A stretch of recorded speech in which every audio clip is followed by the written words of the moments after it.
Clouds TV, empowering lives.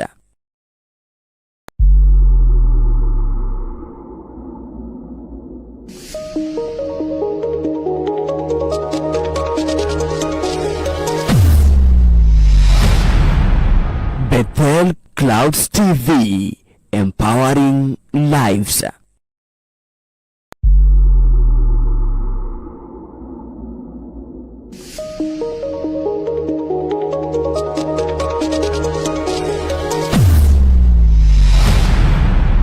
Bethel Clouds TV, empowering lives.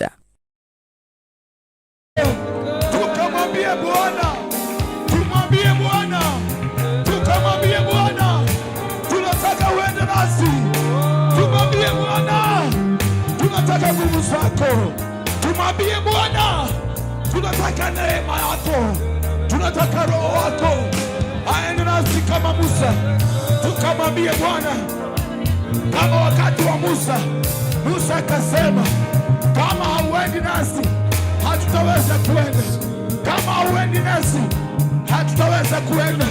Ndipo tumekusanyika kwa jina la Yesu, sababu ya kukutanika pamoja, kwa sababu tunataka prayer and power of unity. Tunataka corporate prayer katika jina la Yesu, ili kwamba tukabebe pamoja. Akibeba mtu mmoja mzigo unaweza ukamlemea, lakini tukishangilia wote pamoja, tukibeba pamoja, Bwana ataweza. Bwana anatenda. Kila mtu akileta neema yake tutabeba, hatutachoka katika jina la Yesu. Biblia inasema ya kwamba Haruni na Uru wakaenda mlimani na mtumishi wa Mungu Musa alipokuwa anainua mikono, ushindi unapatikana. Lakini wakati anachoka, vita, Waisraeli wanashindwa. Lakini tumekuja kusema ya kwamba mfalme wa amani foundation, tumekuja kuinua mikono kama Uru na Haruni. Tumekuja kuinua apostoli Ndura mikono kwa ajili ya maono, kwa ajili ya kazi ambayo iko mbele. Mwambie Bwana asubuhi ya leo, yote inawezekana, yote inawezekana, yote inawezekana, yote inawezekana. Kwa pamoja tutaenda kurejesha amani Kenya. Kwa pamoja tutaenda kutangaza ushindi wa taifa letu. Kwa pamoja tutaenda kuona neema ya Bwana. Kwa pamoja mzigo utakuwa laini. Kwa pamoja tutakuwa na upendo wa rohoni kwa jina la Yesu mwana Mungu aliye hai. Somebody make a prayer, make a prayer, make a prayer. Make a prayer, make a prayer. Mwambie Bwana hivi leo, hivi leo, hivi leo, hivi leo Bwana nakuita. Hivi leo nakuita. Hivi leo nakuita Bwana. Usiende mbali nasi. Usiende mbali nami. Usiende mbali na hii maono. Usiende mbali Bwana na watumishi wako. Usiende mbali na taifa la Kenya. Usiende mbali na mtume wako. Maana tumekuja Bwana. Tumekuja Bwana. Somebody make a prayer. Itoke ndani ya moyo. Si wakati wa kuangalia watu, ni wakati wa kuinua sauti katika jina la Yesu mwana Mungu aliye hai. Baba unatawala, Baba unatenda Bwana, ya kwamba yote inawezekana. Yote inawezekana. Yote inawezekana. Yote inawezekana. Yote inawezekana. Kwa jina la Yesu, yote inawezekana. Yote inawezekana. Yote inawezekana. Bwana anaweza. Bali ambapo wawili ama watatu wanakubaliana, wanakubaliana, Bwana anatenda, Bwana anafanya. Kwa jina la Yesu mwana Mungu aliye hai. Mekapea. La baba yata. La bashaka bakanda. La baba shaya. Lekata ya bakanda. Lift up your hands and prayer in the name of Jesus. Can you make a declaration in the name of Jesus that we are going to conquer? We are going to conquer. We are going to conquer. We are going to conquer. We are going to conquer in the name of Jesus. We are going to conquer. Bwana kasema niite nami nitaitika, kwa jina la Yesu Mwana Mungu aliye hai. Tukamwambie Bwana, hivi leo tunakuita ukatusikie Bwana, katika jina la Yesu Mwana Mungu aliye hai, kwa sababu unatawala Bwana, kwa sababu unatawala Bwana, katika jina la Yesu Kristo, kwa sababu unatawala Bwana, kwa sababu unatawala Bwana, katika jina la Yesu Mwana Mungu aliye hai. Bwana asante, maana unaweza, by the power in the name of Jesus. Father, we thank you. Father, we love you in the mighty name of Jesus. Bwana asante, kwa maana umetamalaki Bwana. Pokea sifa na utukufu katika jina la Yesu. Bwana unastahili, Bwana unastahili, Bwana unastahili, Bwana unastahili, katika jina la Yesu Mwana Mungu aliye hai. Baba, tunakupenda. Asante mfalme wa amani, tunakuita wewe pekee ambaye umetamalaki katika jina la Yesu. Shika mtu aliye karibu na wewe mkono wawili wawili, shika aliye karibu na wewe mkono wawili wawili katika jina la Yesu Kristo. Shika aliye karibu na wewe mkono wawili wawili. Biblia inasema kwamba wawili wakikubaliana wanatendewa na Baba wa mbinguni. Nataka tukubaliane, nataka tuombe kwa ombi la makubaliano ya kwamba Bwana hatatuacha katika jina la Yesu Kristo. Shika mtu mkono in the name of Jesus, the Son of the living God. We are still in prayer. Jaribu ushike mtu mkono wawili wawili kwa jina la Yesu Kristo. There's a man of God there. In the name of Jesus, we want to pray. We want to pray. Can we agree now that on 2nd of August, the Lord is going to do mighty and wonders in the name of Jesus, that we are going to move as a group? Can you make that declaration? Can we make that prayer ya kwamba vile nimeshika ndugu yangu ndio vile ambavyo Kenya itakaa hivyo, ndio vile ambavyo nchi itakaa hivyo, ndio vile Nairobi itakaa hivyo. Tutaonekana mbele za Bwana kama manduku na madada katika jina la Yesu. Enda mbele za Bwana, make a prayer, make that prayer in the name of Jesus, in the name of Jesus. Mnakubaliana na yule ambaye mko na yeye kwa jina la Yesu Mwana Mungu aliye hai. Can we make an akibakosana? Hey, shakataya baba baba. In the name of Jesus, the Son of the living God. Baba, tumeshikana mikono kama ishara ya makubaliano Bwana, kama sauti moja katika jina la Yesu ya kwamba Bwana tunajiandaa kwenda vitani. Tunakubaliana ya kwamba adui hatapita katikati yetu. Vile umeshika mikono wa jirani yako ya kwamba hapo katikati hatutakubali adui apite kwa jina la Yesu Mwana Mungu aliye hai. Make a prayer, make a prayer, make a prayer in the mighty name of Jesus, by the power in the name of Jesus, the Son of the living God. La ba ba ba ba ba yanta le kaba shanda ba ba ba ba. Yes, anaraba re kaba shanda ya ba bosaya le kaba shanda ba kaseria le kaba shanda ba bosaya. Katika jina la Yesu tunatangaza ya kwamba bila ambayo tunashikana mikono ndio bila ambayo Bwana tutaenda kuwa na unity, tutaenda kuwa na umoja, tutaenda kuwa na makubaliano ya kwamba Yesu ni Bwana, ya kwamba Kristo hakuna damu itamwagika, hakuna wivu, hakuna mauaji yatatokea. Bwana, tunakubaliana ya kwamba kama kikundi Baba tutaenda kupenya kwa utukufu wa jina la Yesu Mwana Mungu aliye hai. Baba, kwa sababu unatawala Baba, kwa sababu unatenda Bwana, kwa sababu unaweza, katika jina la Yesu Mwana Mungu aliye hai. My Father and my God, in the mighty name of Jesus, the Son of the living God. Father, we thank you, we love you. Father, we thank you, we love you. In the mighty name of Jesus, the Son of the living God, we honor you, my Father. We honor you, my King. In the name of Jesus. In the name of Jesus. Hebrews chapter 12 verse 24. To Jesus, the mediator of a new covenant, and to the sprinkled blood that speaks a better word than the blood of Abel, Can we call upon the blood of Jesus? Tutangaze damu ya Yesu ya kwamba Bwana anaenda kutuosha, Bwana anaenda kututakasa, Bwana anaenda kusafisha kupitia damu yake. Can we call upon the blood of Jesus? Lift up your hands and pray. Lift up your hands and pray.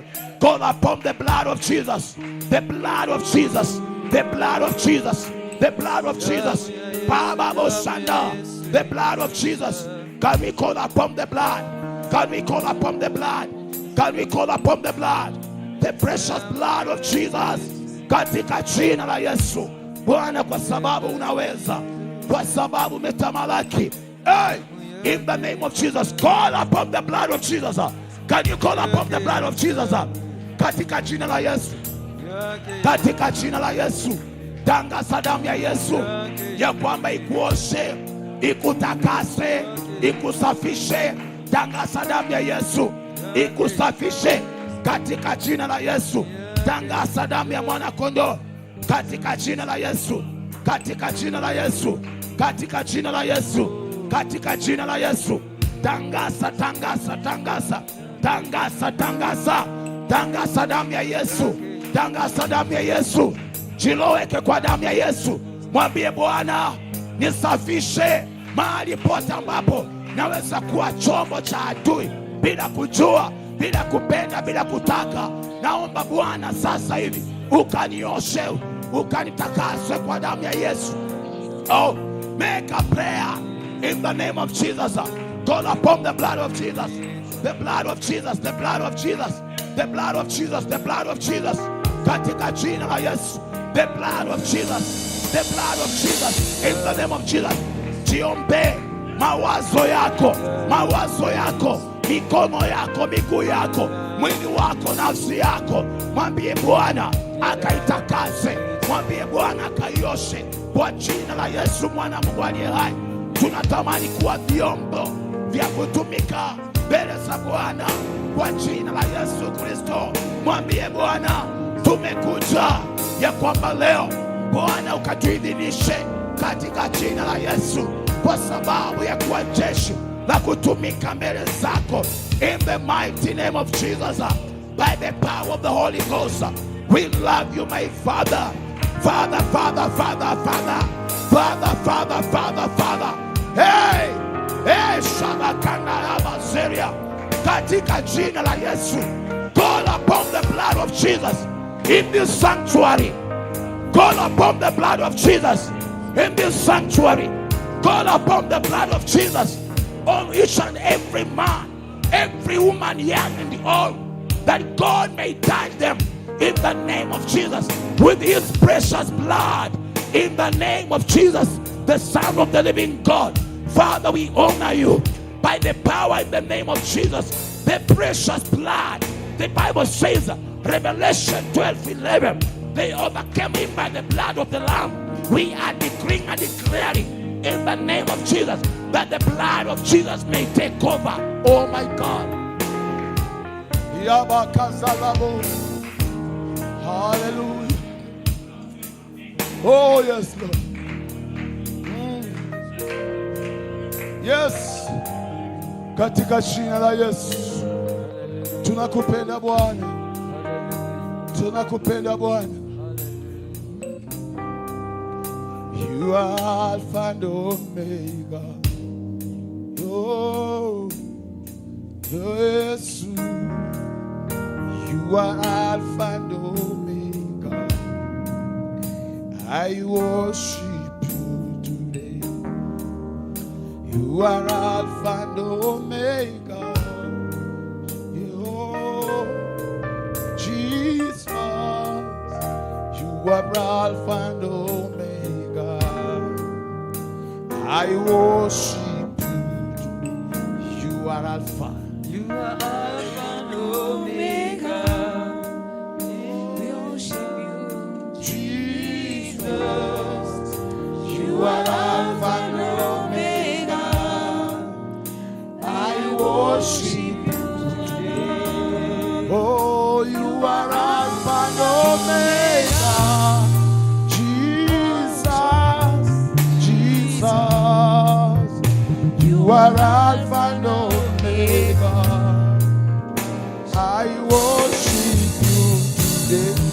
You are Alpha. Alpha and Omega. Jesus. Jesus. Jesus. You are Alpha. You are Alpha and Omega. Yeah. I worship you. You are Alpha. You are Alpha and Omega. Alpha. Jesus. My Savior. Jesus. You are Alpha and Omega. I worship you. You are Alpha. You are Alpha and Omega. You are Alpha. Jesus. Jesus. Jesus. You are Alpha. You are Alpha and Omega. I worship you. You are Alpha and Omega.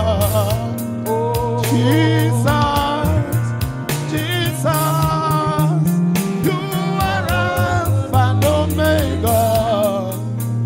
I worship you. You are Alpha. You are Alpha and Omega. Hallelujah. Jesus. Jesus. Jesus. Hallelujah. You are Alpha and Omega. Hallelujah. I worship you today. Can we make this final prayer? That Jesus, you are the Alpha and Omega. So God, take over now. As we begin, as we prepare, can you become the Alpha and Omega of every meeting? That you become the Alpha and Omega in the name of Jesus. Can you make this prayer? That Jesus, you become the Alpha in the 2nd of August, that we may see you in the name of Jesus. Hallelujah. Lekaboshanda. Make this prayer in the name of Jesus, that the Alpha and Omega take over now. Take over now. Take over now. Take over now. Take over now. Take over now. Katika jina la Yesu. Bwana unaweza. Bwana unaweza. Baba unaweza. Wewe ni mwanzo tena mwisho. Hallelujah. Katika jina la Yesu. Asante Bwana. Asante Bwana. Thank you, Lord. Thank you, Lord. Thank you, Jesus. Hallelujah. Can you lift up your hands before the Lord? In the name of Jesus. Can you just lift up your hands before the Lord? In the name of Jesus. Hallelujah. Can we commit this team? Na timu ambayo Mungu ameweka katika madhabahu haya, ya kwamba Bwana anaenda kuwa Alfa na Omega kwa kila mkutano ambao itakuja. Kwa hiyo mkutano ambao tutakuwa nayo, can we pray together and tell Jesus, can you be the Alpha and Omega in the name of Jesus?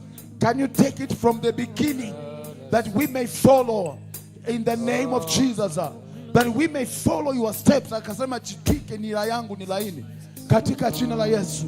Mwambie tu Bwana wakati huu ya kwamba miziko yangu naiacha, yaliyo ya kwangu tunaiacha. Sasa Bwana tunataka twende na wewe. Mwambie Bwana tunataka twende na wewe. Twende na wewe katika jina la Yesu. Twende na wewe kwa utukufu wako, ya kwamba tupate kibali. Musa akasema kama nimepata kibali machoni mwa Bwana, maanake we need favor in the name of Jesus for us to go and conquer. We need the favor of God in the name of Jesus. May these prayers, may that meeting find favor before the eyes of God. Can we pray for favor, that the meeting of the 2nd of August may it find favor before the Lord in the name of Jesus? Can you pray in the name of Jesus? Men and women of God, I don't hear you praying. Don't murmur, but pray in the name of Jesus, the Son of the living God. Father, we know that you are the God of glory. Father, we know that you are the King of glory. Oh my God, oh my Father, before we go, Moses found favor before your eyes. Can we really find favor? That's why we are here. Give your servant Apostle Nura favor, favor, favor in the land of Nairobi, in the eyes of the Kenyans, in the land of Kenya. Give him favor. Give this foundation favor. These men and women that are standing to ask for your favor, give us favor that we may conquer, that we may be successful in the meeting that we are going to have. My God, in the name of Jesus, the Son of the living God. Father, we love you. Father, we honor you. Father, we love you. Receive all the praise. All the praise and honor belongs to you, Jesus. Father, we thank you. Father, we bless you. Tushikane mikono sisi wote tu. Shika mtu aliye karibu na wewe. Shika mtu mkono. Shika tu mtu mkono. Sema Bwana Yesu. Ishara hii ni ya umoja. Ya kwamba tutashinda. Tukiwa pamoja. Kutoka leo hii tunaomba neema yako. Tunaomba kibali chako. Utusaidie Bwana. Na utupe neema ambayo itatuvusha.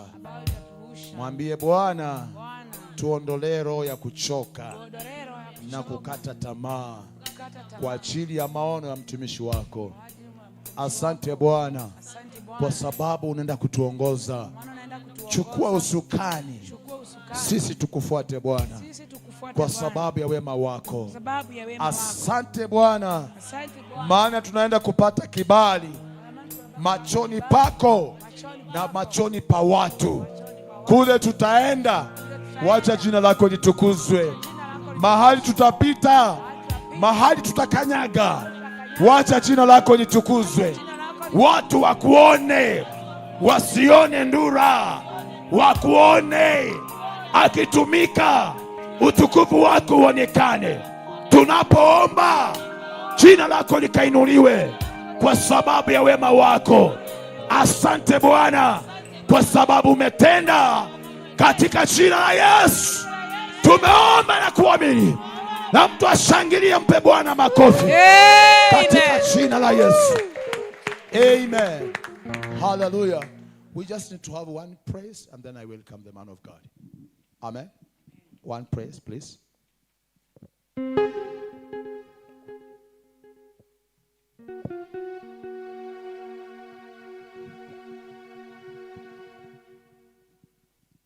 Uinuliwe Bwana wa mabwana, uinuliwe, umetenda mema Baba. Uinuliwe Bwana wa mabwana, uinuliwe, umetenda mema. Uinuliwe Bwana wa mabwana, uinuliwe, umetenda mema Baba. Uinuliwe Bwana wa mabwana, uinuliwe, umetenda mema. Uinuliwe Bwana wa mabwana, uinuliwe, umetenda mema Baba. Uinuliwe Bwana wa mabwana, uinuliwe, umetenda mema. Uinuliwe Bwana wa mabwana, uinuliwe, umetenda mema Baba. Uinuliwe Bwana wa mabwana, uinuliwe, umetenda mema. Upewe sifa Bwana wa mabwana, upewe sifa, umetenda mema Baba. Uinuliwe Bwana wa mabwana, upewe sifa, umetenda mema. Umetenda mema. Umetenda mema. Umetenda mema. Umetenda mema. Umetenda mema. Umetenda mema. Umetenda mema. Umetenda mema. Umetenda mema. Umetenda mema. Umetenda mema. Umetenda mema. Umetenda mema. Umetenda mema. Wa milele wa milele, Mungu wa baraka ni nani ye? Wa milele wa milele, Mungu wa baraka ni Yesu. Wa milele wa milele, Mungu wa baraka ni nani ye? Wa milele wa milele, Mungu wa baraka ni Yesu. Wa milele wa milele Mungu wa baraka ni nani ye? Wa milele wa milele Mungu wa baraka ni Yesu. Wa milele wa milele Mungu wa baraka ni nani ye? Wa milele wa milele Mungu wa baraka ni Yesu. Wa milele wa milele Mungu wa baraka ni nani ye? Wa milele wa milele Mungu wa baraka ni Yesu. Mungu wa baraka ni ye. Ni Yesu. Mungu wa baraka ni ye. Ni Yesu. Mungu wa baraka ni ye. Ni Yesu. Mungu wa baraka ni ye. Ni Yesu. Mungu wa baraka ni ye. Ni Yesu. Mungu wa baraka ni ye. Ni Yesu. Mungu wa baraka ni ye. Ni Yesu. Mungu wa neema ni ye. Ni Yesu. Mungu wa baraka ni ye. Ni Yesu. Ngai wako, Ngai wakwae, Ngai wakwawe wa magegania. Ngai wako, Ngai wakwae, Ngai wakwawe wa magegania. Niye twagotea, twagotea Baba, Twagotea we wa magegania. Niye twagotea, twagotea, twagotea we wa magegania. Niye wekehoti, wekehoti Ngai, Wekehoti we wa magegania. Niye wekehoti, wekehoti, Niye wekehoti we wa magegania. Niye twakugosha, twakugosha Ngai, Twakugosha we wa magegania. Niye twakugosha, Twakugosha Ngai, twakugosha we wa magegania. Ni wewe munene, we munene Ngai, we monene we wa magegania.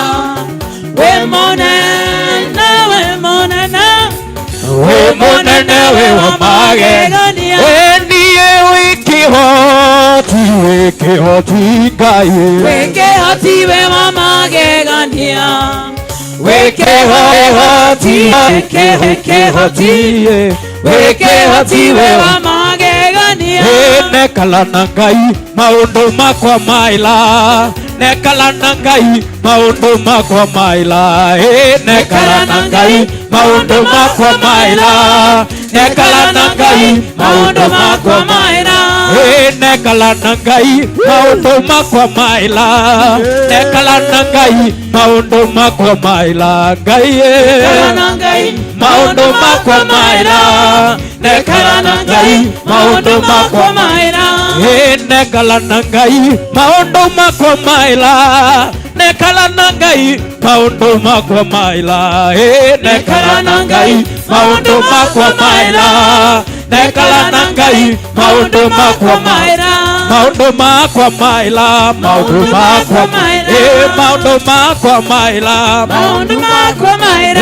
maundu makwa maila, Maundu makwa maila. maundu makwa maila, Maundu makwa maila. maundu makwa maila.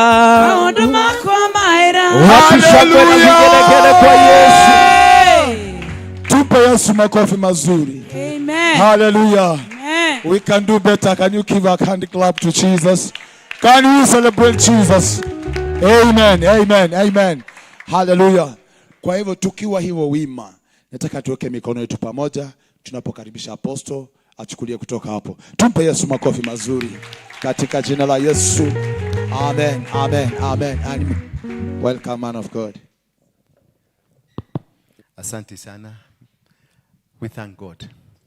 Father, we glorify you. We worship you this wonderful morning. You are the greatest of the greatest.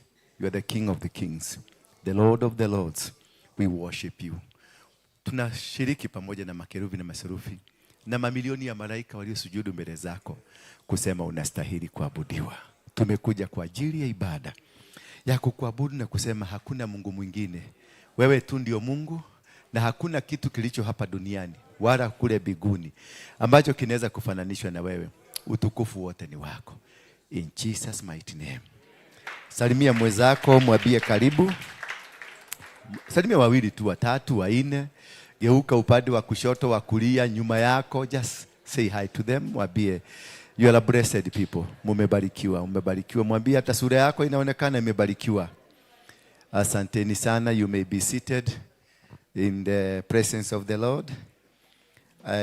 Nashukuru sana hata kupata kibali mbele yenu.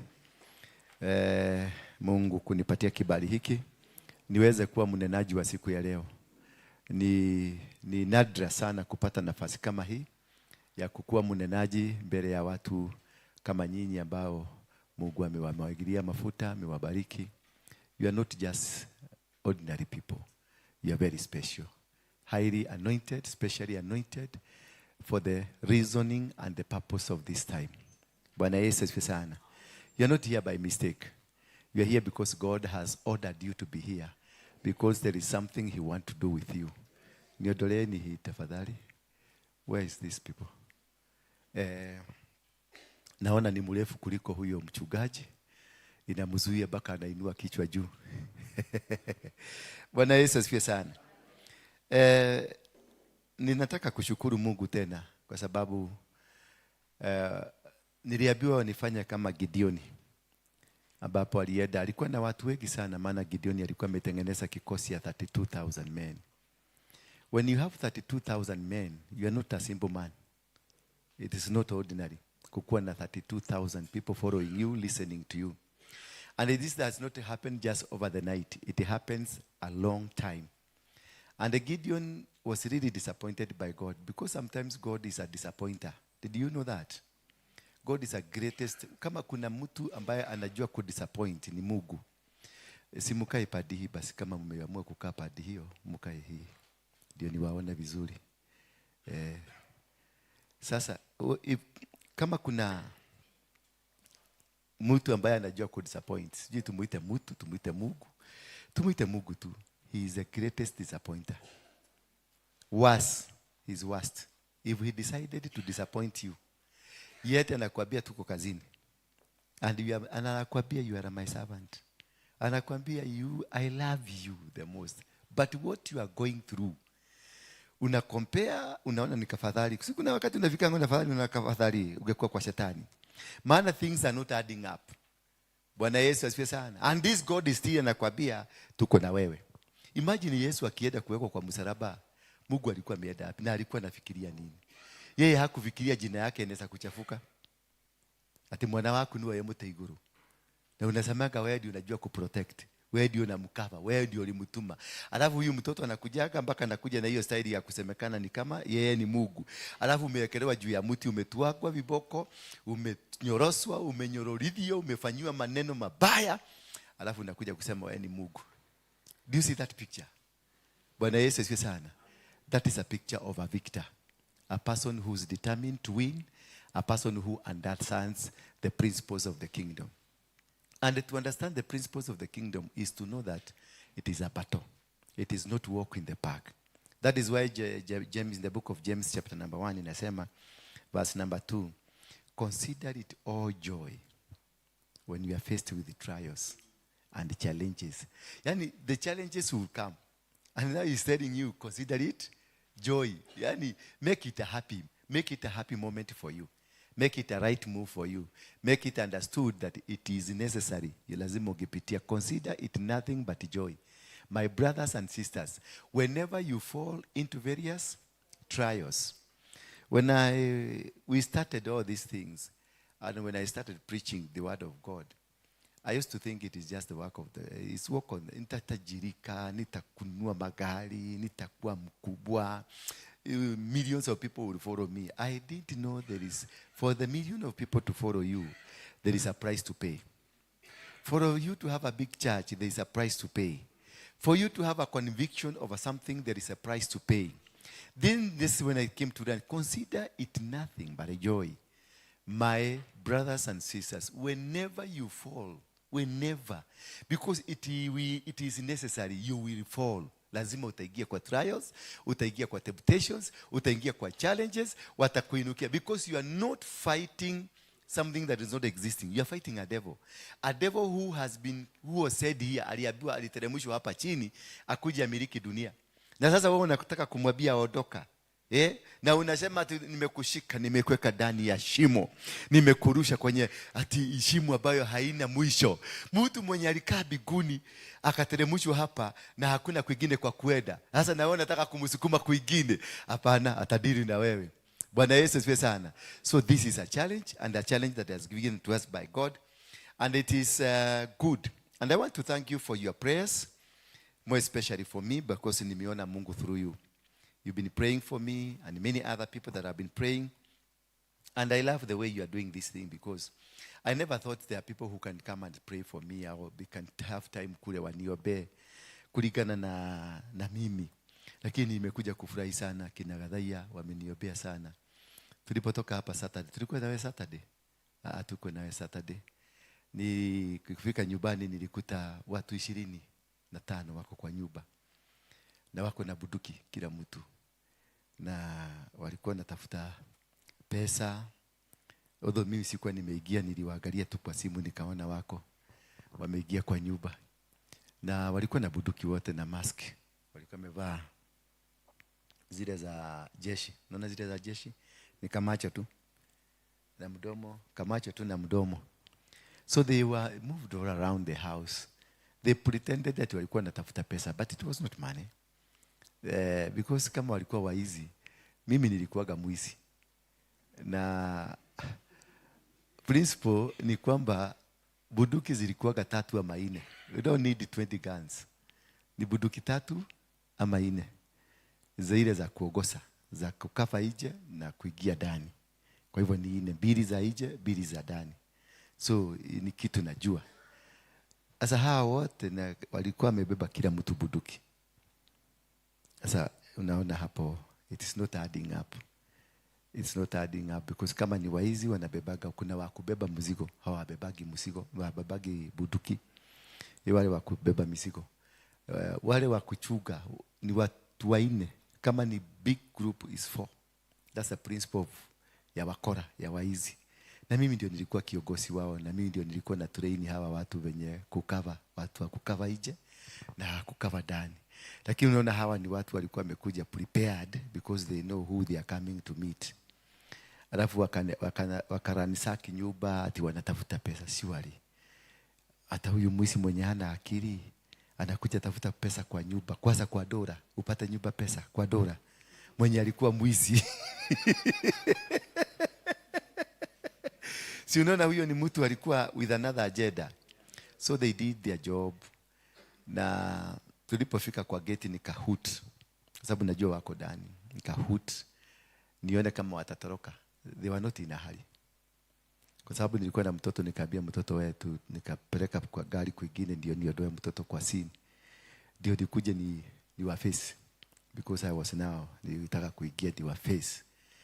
Nione what they can be able to do, because I know hapa duniani I'm on an assignment. Na ile assignment nimepatiwa hata sijaanza. Kwa hivyo huwezi niua. The good thing to understand, when God has given you an assignment, do not be worried of death. Don't. Usiogope ati watakufanya kitu, because God assignment has never been altered. Moses had challenges. Moses walitaka kumua in one day. The first day he came on earth, they had planned to kill him. And God decided to use another chemistry. Do you know what he did? Him that wanted to kill, God commanded him, take care of this that you want to kill. And he was taken care of. Na akakaa kwa Farao. Do you know Moses was taken to the best school on earth? The best. And he learned law in the best university. By who? The one that wanted to kill him. Bwana Yesu asifiwe sana. So I have this belief, hata kukikuja hapa maadui wakae na sisi hapa, don't worry. They were sent. They were sent to come and protect us. Hallelujah. They were sent to come and stand with us. And when they attack like that one, they are coming. Because I had a dream. There will be an attack, but I didn't know how inakujaje, but I knew there is something. And even that Saturday, I knew today, this is a day. They are coming. But I didn't know. Mimi nilikuwa nafikiria either ni accident, nilikuwa nafikiria ni... Because I could feel the spirit of death around me. But I could feel I'm defeating it. Ninaishinda. So as I was moving, nikakuja mpaka town, nikasuguka, nikaingia kwa jamu, nikasuguka, nikajipata sina kadi, nikataka kwenda Serena Hotel. Niende nikakunywa kachai, nikuangalia kwa mfuko sina kadi. Sina pesa, nikapiga simu, nikaambiwa iko hapa, nikatumana, ikachukuliwa, nikaenda nikakaa Serena, nikakunywa chai, nikajiambia sasa nakunywa chai ya nini? Si nitoke, nikasema niende Gongo nikakule kanyama, nikaenda Gongo. Nikifika Gongo nikaambiwa, nikasikia kitu naambia pada kwa mlima.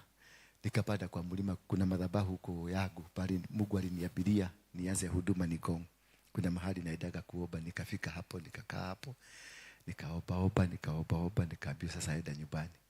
Sasa kwenda nyumbani, nikidrive hivi ndio nikaangalia simu, nikaona huko kwena tunakoshaelirwo. Nimetembelewa, nikaona watu wako na mahudi, nikaona kweli hawa wanajua wamekuja kwa nani. But it was good. I was so happy for that because I knew what we did in Jacaranda cannot go unnoticed. Bwana Yesu asifiwe sana. And because you are speaking, this is what you are preaching, to defeat this demon, it must come. Na ukiona demon amekuja physically, ushashida vita. Hallelujah. Yule demoni mubaya ni yule demoni ambaye anajificha in the spirit. Lakini huyu amekuja physical. Don't be worried about that. You have won the battle. I want to assure you today that we have won the battle. Whatever the journey we are beginning, we have won it. Tumeshida. That is why wame manifest physically. Na nitawekea hiyo video ya kuna mama alikuja hapa nikamfanya deliverance. Sijui ani utapata hiyo video. Ya mama alikuja hapa nikamfanya deliverance hapa. Lakini aliongea mingi. Na akasema tumetumwa. Sisi tunakuja tutakumaliza. Tutakupiga maridhe. Nikamuuliza mmetumwa na nani? Kule juu. Akaeleza. Tutaiweka mtaisikia tu. Na akasema wakikulacho kiguoni wako, tumetuma watu wetu wako na wewe, wanatembea na wewe, wanakula na wewe. So I have always been waiting for that to happen. Because nimeangalia CCTV nikaona huyu ni fulani. Walikuwa polisi lakini walikuwa wamechanganyikana na watu ambao tumekuwa na wao hapa, kumbe pia walikuwaga mapolisi. Walikuwaga watu wa intelligence. Na mmoja alikuwaga dereva yangu, alikuwa anaitwa Joel. Kumbe alikuwa ametumwa kazi, alikuwa on assignment. So nikaangalia kwa sisi, alikuwa amebaki hiji, alikuwa na kapisto. Kide mwana kene akora na kapisto. But all in all, it is important. Why are we here today? Adaya. Why are we here today? Pastor. Why? Who are you? Intercessors. We have come to battle. Are you ready for the battle? Are you sure? Are you really sure? Do you know what you are facing? Do you know what is ahead of you? Are you here for intercession? My brother. With a black t-shirt. Ulikuwa umekuja maombi. Si upige raundi kidogo alafu urudi. Piga raundi kidogo utarudi. Mlikuwa na nani? Uko peke yako. Nani mwingine alikuwa amekuja kuniona? Si intercession? Haya, kumbe mko wengi. Pigeni raundi mtakuja. Ama mkitaka kukaa mkae tu. Lakini ni special meeting for intercessors. Utakuwa sawa? And you? Okay, sawa. Msiboeke, najua hawa ni watu wa miracle. Wamekuja kuombewa sasa. Unaweza kuwakalisha hapa na hakose kuelewa, uwapotezee wakati wao bure. Watashindwa, why am I listening to this? It's always good to make sure that the people you have are the right people. That is why Gideon aliambiwa wapeleke kwa mto. You have 32,000 men, yes, they are warriors, they are powerful. But what they are about to encounter is not what they know. Unajua unaweza kufikiria ile vita unaenda kupigana ni ile unajua, kumbe ni vita ingine. So they were preparing to go and fight the Midianites. Hallelujah. But God was not for the Midianite. God was for who? Yeah? God was for who? No, he was not for his rights. God was fighting who? What was the battle up against? The 32,000 men were supposed to fight who? According to Gideon, it was the Midianite. But what about according to God? The number. Who was he fighting? What was the interest of God? Who was he fighting? We are in a class. Leo sitaki kukua ati preacher niwapreachie. We are in a class. It's a conversation. Ndio tuelewe ni nini tunaenda kufanya. The enemy. Who was the enemy? Yeah? His father. Bwana Yesu asifiwe sana. His who? Gideon was preparing to fight the Midianites. But God was preparing to fight the father of Gideon. Hallelujah. And that is why you find the Bible in the verse, kama Gideon angesoma chapter 6, verse 1 of Judges, hagetengeneza 32,000. Bwana Yesu asifiwe sana. Angetengeneza watu 11 ama yeye peke yake, because God calls him man of valor. You shall win this battle as a man. Hallelujah. He had prepared 32, but God tells him, you shall win this battle as a man, you. It is not a battle of these people. If you read verse 1 of chapter 6, and the children of Israel did evil in the sight of God. And therefore God was so annoyed, and he handed them over into the hands of who? The Midianites. So who are the Midianites? Were they devils? Were they from the devil? Were from who? Were from who? Were from God. It is God who handed the children of Israel into the hands of the Midianites. So the Midianites were contracted by God as a Chinese, that contract Chinese, atujajike barabara. Bwana Yesu asifiwe sana. So Midianite were act on behalf of God to punish the children of Israel to make them come back to God. Let's read. Then Israel did evil. Israel did what? Evil in the sight of the Lord. And the Lord gave them into the hands of the Midianite. Can a Chinese be given a contract in Kenya to contract before having a discussion with the government? They must have sat down the government, then a Chinese is given a contract to go jega barabara fulani. So the Midianite must have sat down with God and agreed with God. Kuna watu wamenyeta hapa, nataka mwende mnyorose. Bwana Yesu asifiwe sana. So Wamidiani in the first place ni watumishi wa Mungu. Mpaka hapo tumeelewana? So the Wamidiani ni watumishi wa Mungu, na wametumwa na Mungu kwa sababu ya watu wa Mungu. I don't know, mmenipata hapa kweli? Wana wa Israeli ni watumishi, ni watoto wa Mungu. Na ni watu alisema ni watu wangu. Kwa hivyo Wamidiani walitumwa na Mungu wakashughulikie watu wa nani? Wa Mungu. Sijui kama unanielewa hapo. Tunaweza kutumia hiyo kamera ikae mahali kwingine na iendelee kufanya hiyo kazi unafanya?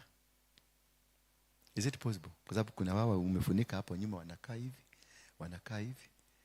Is it possible? Mutembee na kamera, mutembee hivi kama mnatembea. Tunachukuaga hii for the record purposes. Kwa sababu hii watoto wetu na vijukuu watakuja kuona what we did.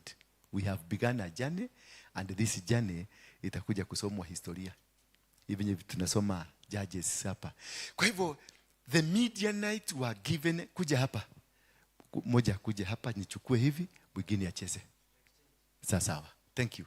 So Wamidiani walitumwa kazi, na aliyetumana kazi ni nani? Ni Mungu. Kwa hivyo kama Mumidiani ametumwa kazi na Mungu, do you think unaweza kumshinda? Lakini kwa sababu na ujinga yako, wewe unaona nini? Shetani. Baba, tunakemea Wamidiani kutoka kwa maisha yetu, tunavuruga, tunaangusha. Unaambia mwenye Wamidiani, tunakemea Wamidiani, na unamwambia Marisa watu wako. Na amewatuma ndio akutengeneze. So you waste a lot of your time without understanding the battle you are doing. And this is what we have fallen short of. Because we are good prayer warriors. We are good intercessors. But normally we wage wrong battles. Because sometimes we wage our battle against God. Hallelujah. Kama hii ya Kenya sasa, we are waging a battle against who? God. We are not waging a battle against the devil. Because we have failed to understand, why will God allow us to go through what we are going through? And Kenya is never seen in the spiritual realm as a nation of God. Is seen as a child of God. Other countries are seen as nations of God. But Kenya is a child, a baby of God. Hallelujah. Bwana Yesu asifiwe sana. So when they were running away, when they were running away and doing many other things, they were running away not knowing that whoever they are running away from has been sanctioned by God to come and make them come back. And then Israel did evil in the sight of the Lord. And the Lord gave them into the hands of the Midians for 7 years. So what does that say? When God mentioned the number of years, they were handed over for 7 years. So what does that tell you? Men of God, what does that tell you? They were handed in for 7 years. What does that tell you? Yeah? A punishment of 7 years. Again, something else? What does that tell you? That is a judgment. When you hear years have been mentioned, ati watakaa kiwango hiki mpaka kiwango hiki, hiyo ni kumaanisha hiyo ni judgment. And when a judgment has been delivered, it means kifungo lazima mumalize. Hata mulipent. Hata ulipent. Kifungo lazima utafanya nini? Utamaliza. Ndio unaona wewe you are a pastor, you are a preacher, lakini kuna kifungo natumikiaga ya kwenu nyumbani yenye Mungu aliachilia. Umeomba. Na watu wengine wakikuja, hata kiwete kikuja, nasema simama katika jina la Yesu Kristo, kinaondoka. Ukienda kwako nakuta uko na mtoto wako na autism, hata ameombewa na kila mtu, nothing is changing because you are operating on a judgment. And this is the most important thing that we need to understand when now we are getting into whatever you are going through. Yes, I'm just trying to open up to understand. Before we start this battle, you need to understand, is Kenya on a judgment or not on a judgment? Kwa hivyo tukiomba, are we expecting a tomorrow answer or we are expecting the end of judgment answer? Hello? Maana kuna wengine wanakuja hapa na wabea wanasiambia, tuliomba lakini bado hakuna kitu kimefanyika. But I know, hii familia inapitia judgment. Kwa hivyo tumeomba na Mungu amesikia, lakini after the judgment. Na judgment hii ni miaka 5 na umesafu miaka 2. And those are the principles of the kingdom that you need to understand. If you understand this, you'll be always good. And then he says what? Wacha kutoa mami. He says what? Verse 2, is it verse 2 or verse 3? Please give us this. Verse 2. The hand of the Midianite prevailed against Israel. Honest. Mutafutie Biblia mzuri. Wacha hii. The hand of the Midianite prevailed against Israel. Mkono wa Wamidiani ulikuwa juu, ulikuwa na nguvu kuliko Waisraeli. Kumbuka Waisraeli ni watoto wa nani? Kwa hivyo Mungu aliwapatia Wamidiani nguvu juu ya watoto yake. Are you getting me? Intercessors, wana wa Mungu. Hii ni vita. Bwana Yesu asifiwe sana. And because of the Midianites, the Israelites used caves in the mountain as a hidden stronghold. Watu ambao walitembea baka mafarume countries zingine zikisikia wakikuja wanasema tumekuja tufanye agreement, msitumalize tutawatumikia. Sasa hao ndio wanakaa ndani ya graves. Intercessors, people of God. Sasa unajiona hapo, unajieka intercessor, a child of God. Mwenye anaogeaga Mungu anasikia. Tuendelee. Mwacha nitumie Biblia yangu, naona huyu anateseka na kubalance hizi vitu zake. Ni kitabu ya Judges chapter number 6. Inasema and the hand of the Midianite overpowered Israel, And because of Midian, the people of Israel made for themselves dens that are in the mountains and the caves and the strongholds. For whoever the Israel planted crops, the Midianites and the Amalekites came and took everything. Ukipanda tu, wanakuja wanachukua. Let's look at the current scenario. Tuchukue, for example, the Mogekis, where I was. Because I consider myself then I was a Midianite. Hallelujah. Mukimoka kamuchaga, Mogeke ndio huyo hapo. Ukilima maziwa, Mogeke ndio huyo hapo. Ukifanya kakitu, kajo ndio hiyo hapo. Is that not the spirit of the Midianite? Right now, angalia serikali ya Ruto. Iko na SHA, unakatwa. Iko na house levy, unakatwa. Pay as you earn, unakatwa. And as you pay, unakatwa. Ukifika kwa makaga na matatu, unakatwa. Ukienda mahali popote, unakatwa. By the time you count kasalari kako kameisha in 2 days. In 2 days, a salary of 50,000, hauna. Bado unakuta una deni. Kumbe ulikuwa umekopa branch, ulikuwa umekopa hiyo ingine mnaita gani? Tara, ulikuwa mshwari, ulikuwa mkopa, ulikuwa kwa nini? Zote zinakudai. You end up tena unaanza tena mkopo. Unakuta unachibaka kashimu, ndio ufunike kashimu. Unakopa tara, ndio lipe branch. Unakopa branch, ndio lipe mshwari. Na neighbor wote mpaka kioski around you inakudai. That is what we call the spirit of the Midianite. They have come to punish you, to make sure you don't eat the fruits of your sweat until you come back to God. And they are there, they are not going to die any soon until the judgment is over. They are not going to die any soon. And you are not going to defeat them. Hata upake na mnagani. Men, 32,000 men were organized, lakini walikuwa nalala kwa kefu. Alikuwa ametengeneza mogeke yake. Strong men. Lakini all of them, despite being prepared as an army, walikuwa nakaa ndani ya kefu. Because thousands of the Amalekites, thousands of the Midianites, walikuwa nakuja na horses and chariots. Wakipanda kwa milima kutoka pale. Unaingia kwa shikemu, mnaacha chakula yenu, mnaacha agano, mnaacha kila kitu, wanachukua. Na hawakukuja mkienda kulima, hawakukuja mkienda kupalilia, hawakukuja mkienda kufanya jambo lolote. The day mumina harvest, that they come. Bwana Yesu asifiwe sana. Has that happened to you now? Is it happening to us now? So you need to understand, whatever is happening in us, it is not demonic. It is godly. Hallelujah. Tuanze safari yetu hapa, tuelewe kwanza. The problem and the challenges we are facing in this country is not demonic. Wacha kuita kadhogo na sijui kasogo na nini.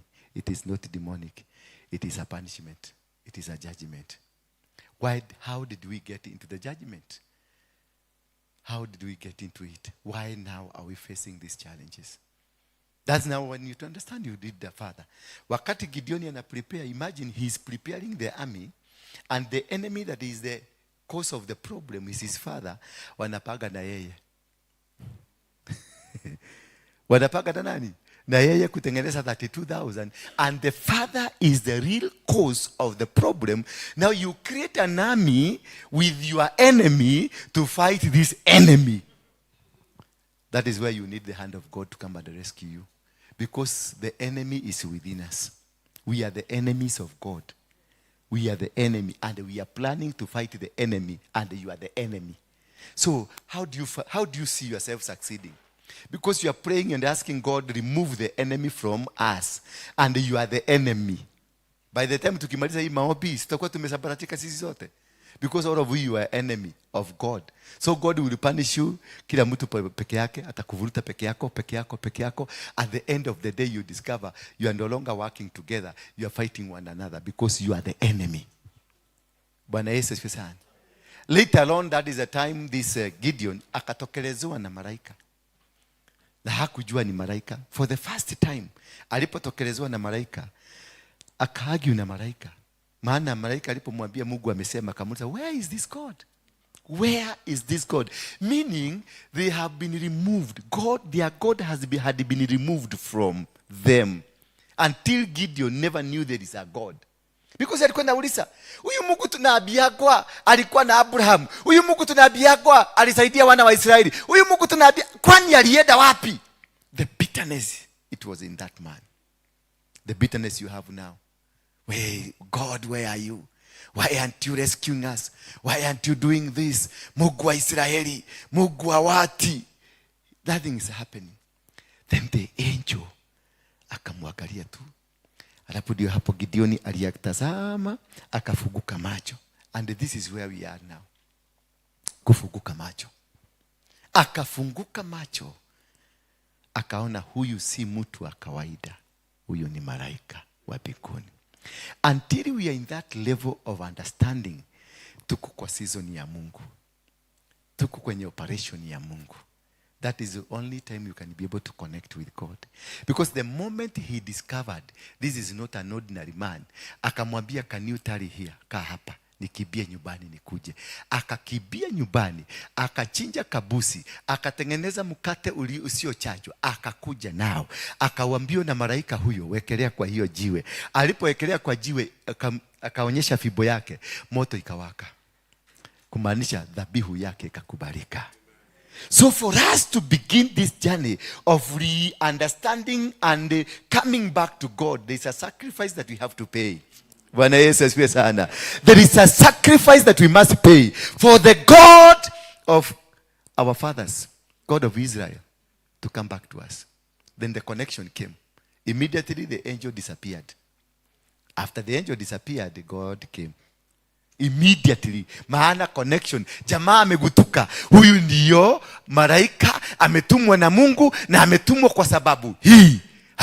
Akakibia nyumbani, akachija kabusi, Mungu akampatia akili. Akakibia nyumbani, akachija kabusi, akakuja akatoa kama dhabihu. Alipotoa dhabihu, akaregeshwa kwa mikono ya Mungu. Sasa kabisa mwanzo kabisa lazima turegeshwe kwenye mikono ya Mungu kama intercessors kwanza. Maana sisi ni wa dini. Wewe ni wa kanisa ya James, huyu ni kanisa ya Mwagi, huyu ni kanisa ya Jerry, huyu ni kanisa ya Unyago, and you have your own kingdom. You are not here because of those kingdoms. We are here because of the kingdom of heaven. Until we are able to discover that, we cannot walk together. Maana wewe umefundishwa kusema raba kanta raba sheterere. Huyu amefundishwa kuomba la magada. Huyu amefundishwa kusema ola kaka. Huyu amefundishwa ole bebe. Sasa tutakuja hapa na hizo maole bebe na ole kaka na ole bibi. Kila mtu atakuja na territory ya baba yake hapa. But the first thing we need to also to be uniform, to be one, so that we can be able to move. Bwana Yesu asifiwe sana. Unganga, Harrison Nganga uweke kado. James Maina uweke kado. Haroige uweke kado. Kemani uweke kado. So that we can walk as a team. A united army. Maana huyu atakuja na rabagada ya Kemani. Huyu atakuja na ole kakaka. Sasa kiona watu wote hapa taona hula kakaka. Liana uede. Sasa utaona kila mtu atakuja na vitu zake visakazi vyake.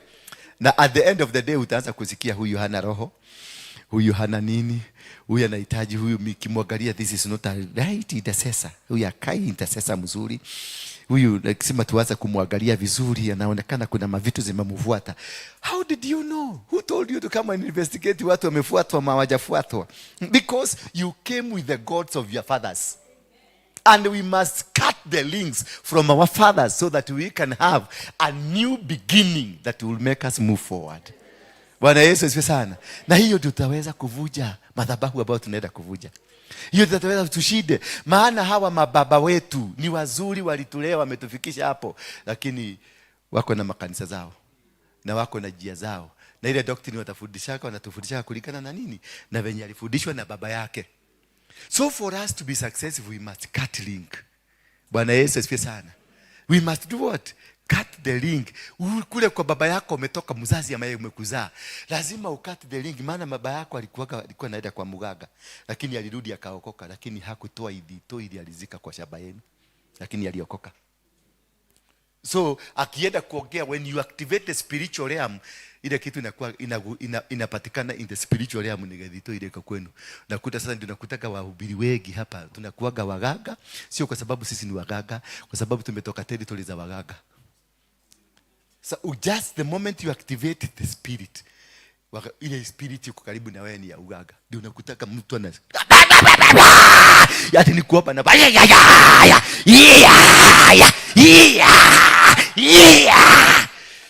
so ndashindwa, hiyo ni maombi kweli?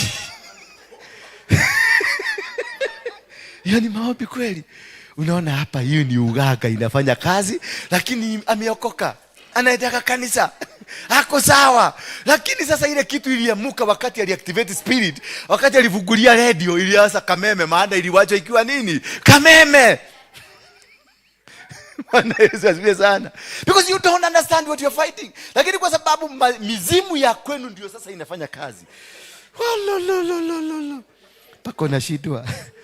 Kwani Mungu kunakuwa na vita. Hiyo bado ni maombi. Si makosa, yes ni maombi. Lakini why this? There is shortage of understanding. What kind of battle? Haujaachwa na mizimu ya kwenu.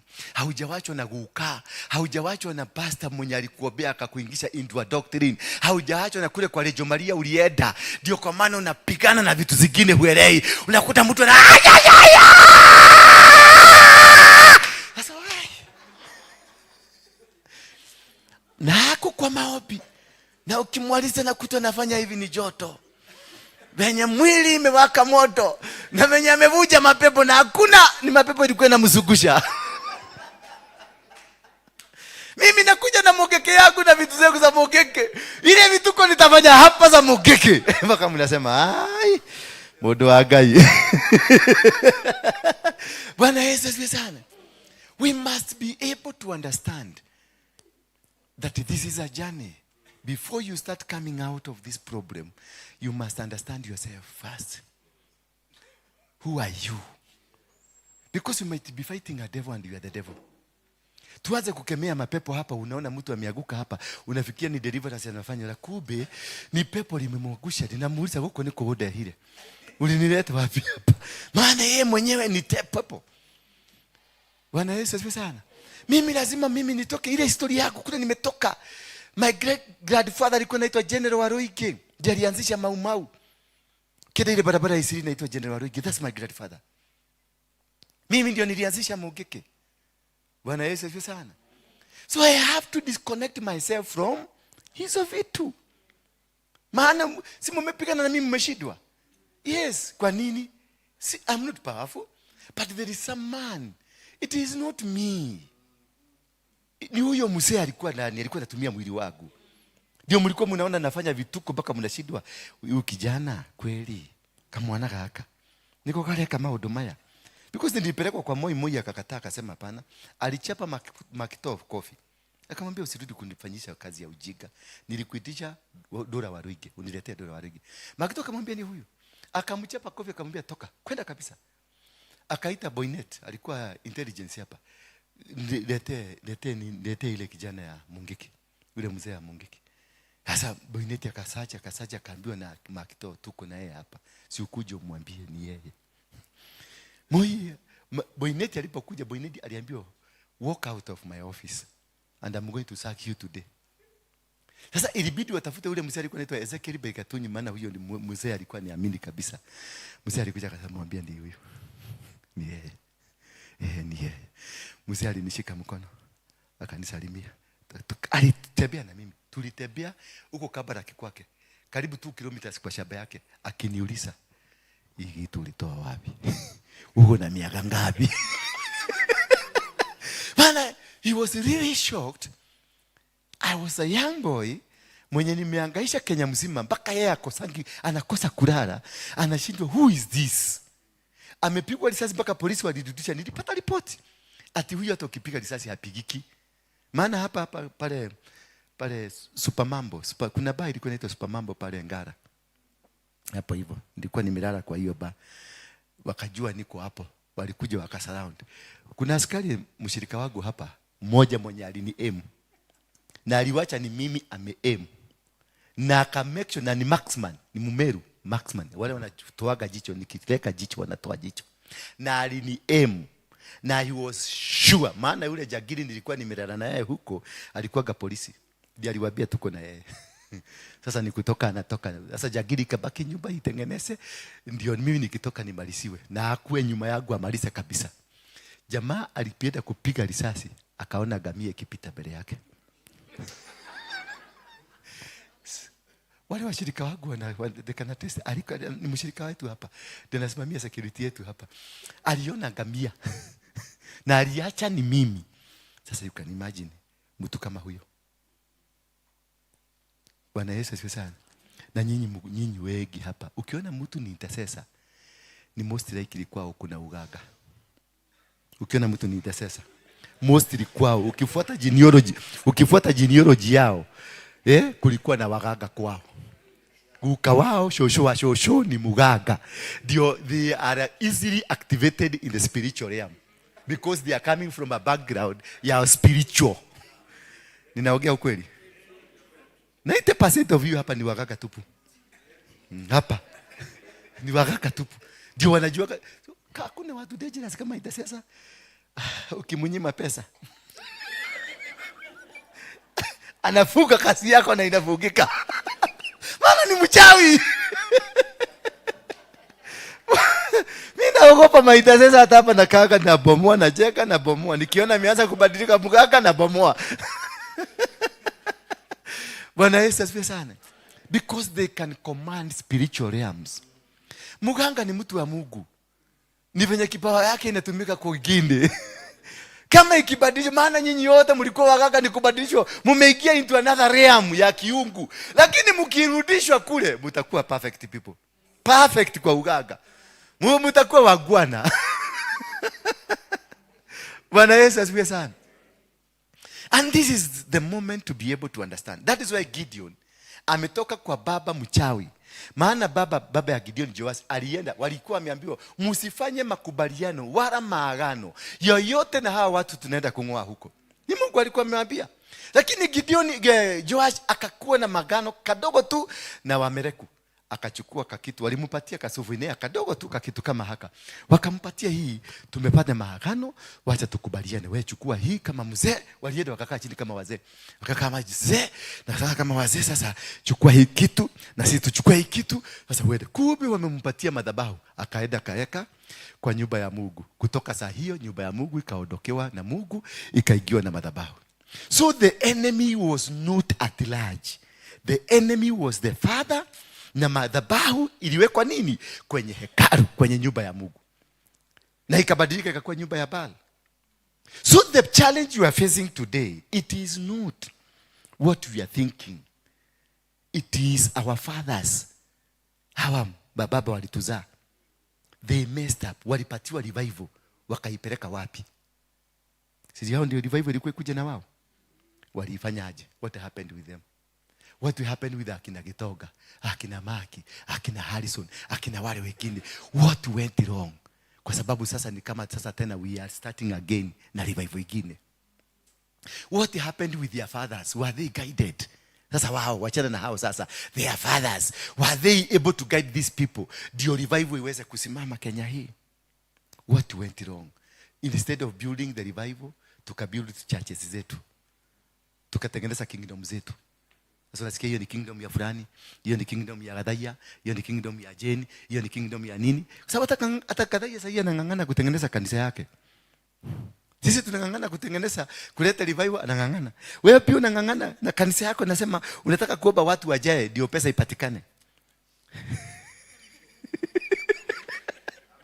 Unang'ang'ana kanisa ijae watu ndio nini ifanyike? Kwako ni biguni. Kwako ni biguni. Sini sadaka unang'ang'ania? Yes, ndio kwenda kakarika uzuri, ndio sadaka ikwe mingi, ndio ukae tu maisha kama tuang'anga, ukae tu maisha kama tuaroike, ukae kama tu maisha kama ule mwingine. Because you, instead of building the kingdom, we are building our own systems. And this is where we went wrong. Hapo ndio tulipotelea. That is where we lost the game. Until Gideon alipoona huyu malaika, akaenda akainua madhabahu, akakuja mahali hapo aliinulia madhabahu, alimaita nini? the altar of peace. Read your Bible. Alipaita the altar of peace because he recognized God. Until you are able to recognize God, you cannot be able to do the battles of God. You cannot. Don't waste your time. Don't intercede for anything until you recognize where is our God and who is your God. The moment you know who is your God and where he is, because aliuliza, huyu Mungu wetu, huyu Mungu tunabiakwa, huyu mtu tunasemagwa, alienda wapi? Huyu Mungu wa Abrahamu, huyu Mungu wa Yakobo, tunabiakwa Mungu alienda wapi? Then God revealed himself to him. Akamwambia, kibia nyumbani, leta kabusi tuonane na wewe. Akatoa dhabihu. So sacrifice is the most important thing. For you to start the journey, ndio iweze kukuambia wewe ni muganga. Kwanza kabisa weka uganga chini, nitakuja. Maana nilitoroka kwa sababu kwenu nilikuwa waganga. Nilitoroka kwenu kwa sababu nilikuwa wachawi. Nilitoka kwenu kwa sababu nyinyi mnafanyaga mlinifanya kejeli. Hallelujah. That is the moment you now know we are going somewhere. Alipochinja busi, the malaika aliondoka. Mungu akakuja. Mungu alimuitaje? Mungu alimuitaje? Alimwambia, you shall win this battle as a man. Naye akamuuliza, how now? Me, I am the least in my family. And in our clan, we are the smallest.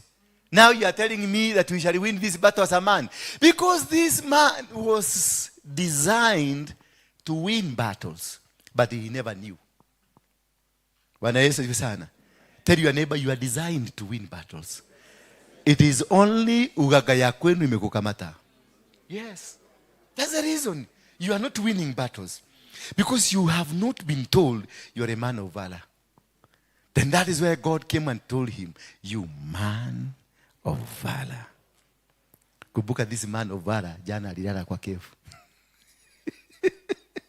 This man of valor alisikia mafarasi zikikuja, akaambia atuaitane godho kile kumeharibika, wakaingia ndani ya cave na wakajificha huko. The man of heaven inajua this man as a man of valor, heaven. Lakini the man himself lives in caves because of altars that speak, altars that say.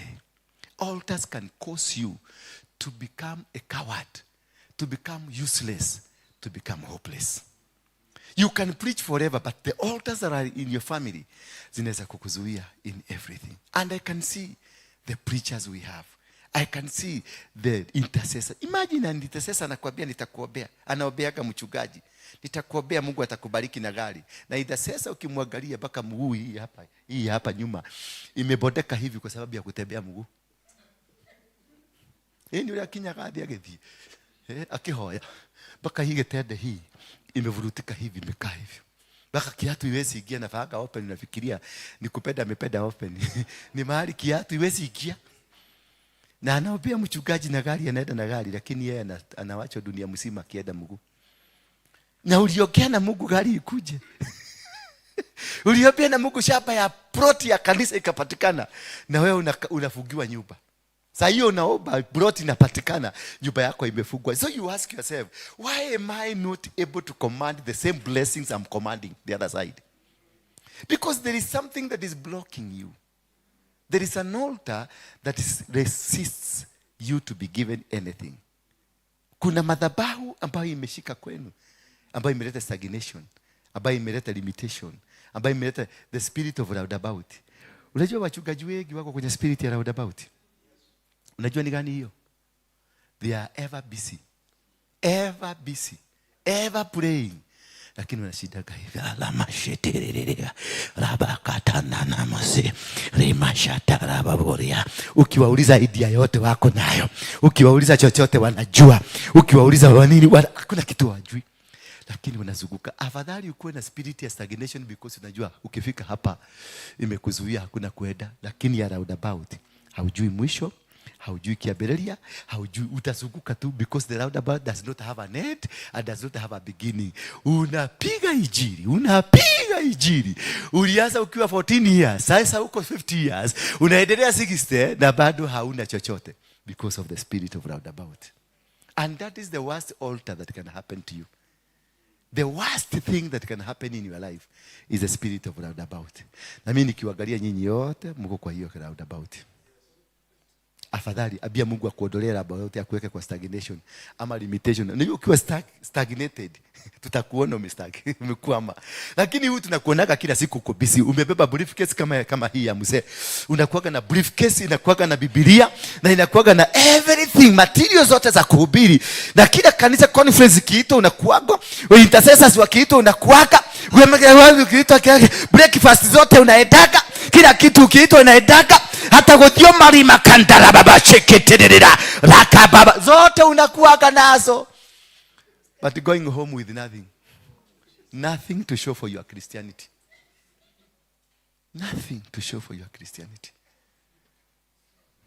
Sasa ndio hapa mpaka mnaanza kutoa ile unabii ya vitisho. God has said, Rima shit. Nisinajua huko na Bwana na huko na watoto watatu. Rashita la maganda. Rakataposeka shita. Oh Lord, Lord. No, Lord, stop this. Stop this.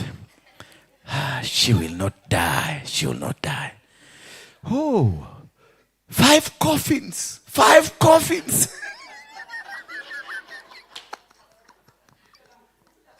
Majeneza 5. Nani mama unaongea jeneza 5? Sasa jeneza 5 zinakuja kwa sababu unakumbuka landlord anasema kesho nitafunga nyumba. Sasa immediately jeneza 5 zinateremka. Sasa ukisikia wewe jeneza 5 uko na watoto watatu. Na wewe. Hizo ni wewe, mzee na watoto. Mmeisha. Na uko na 100,000 kwa account. Sasa wewe utaona kuisha ama kupatiana pesa. Na nikipokea pesa nasema Mungu alinitendea miujiza. Mungu ametenda miujiza. Unaenda unalipa rent. Na you have planted an altar in your house.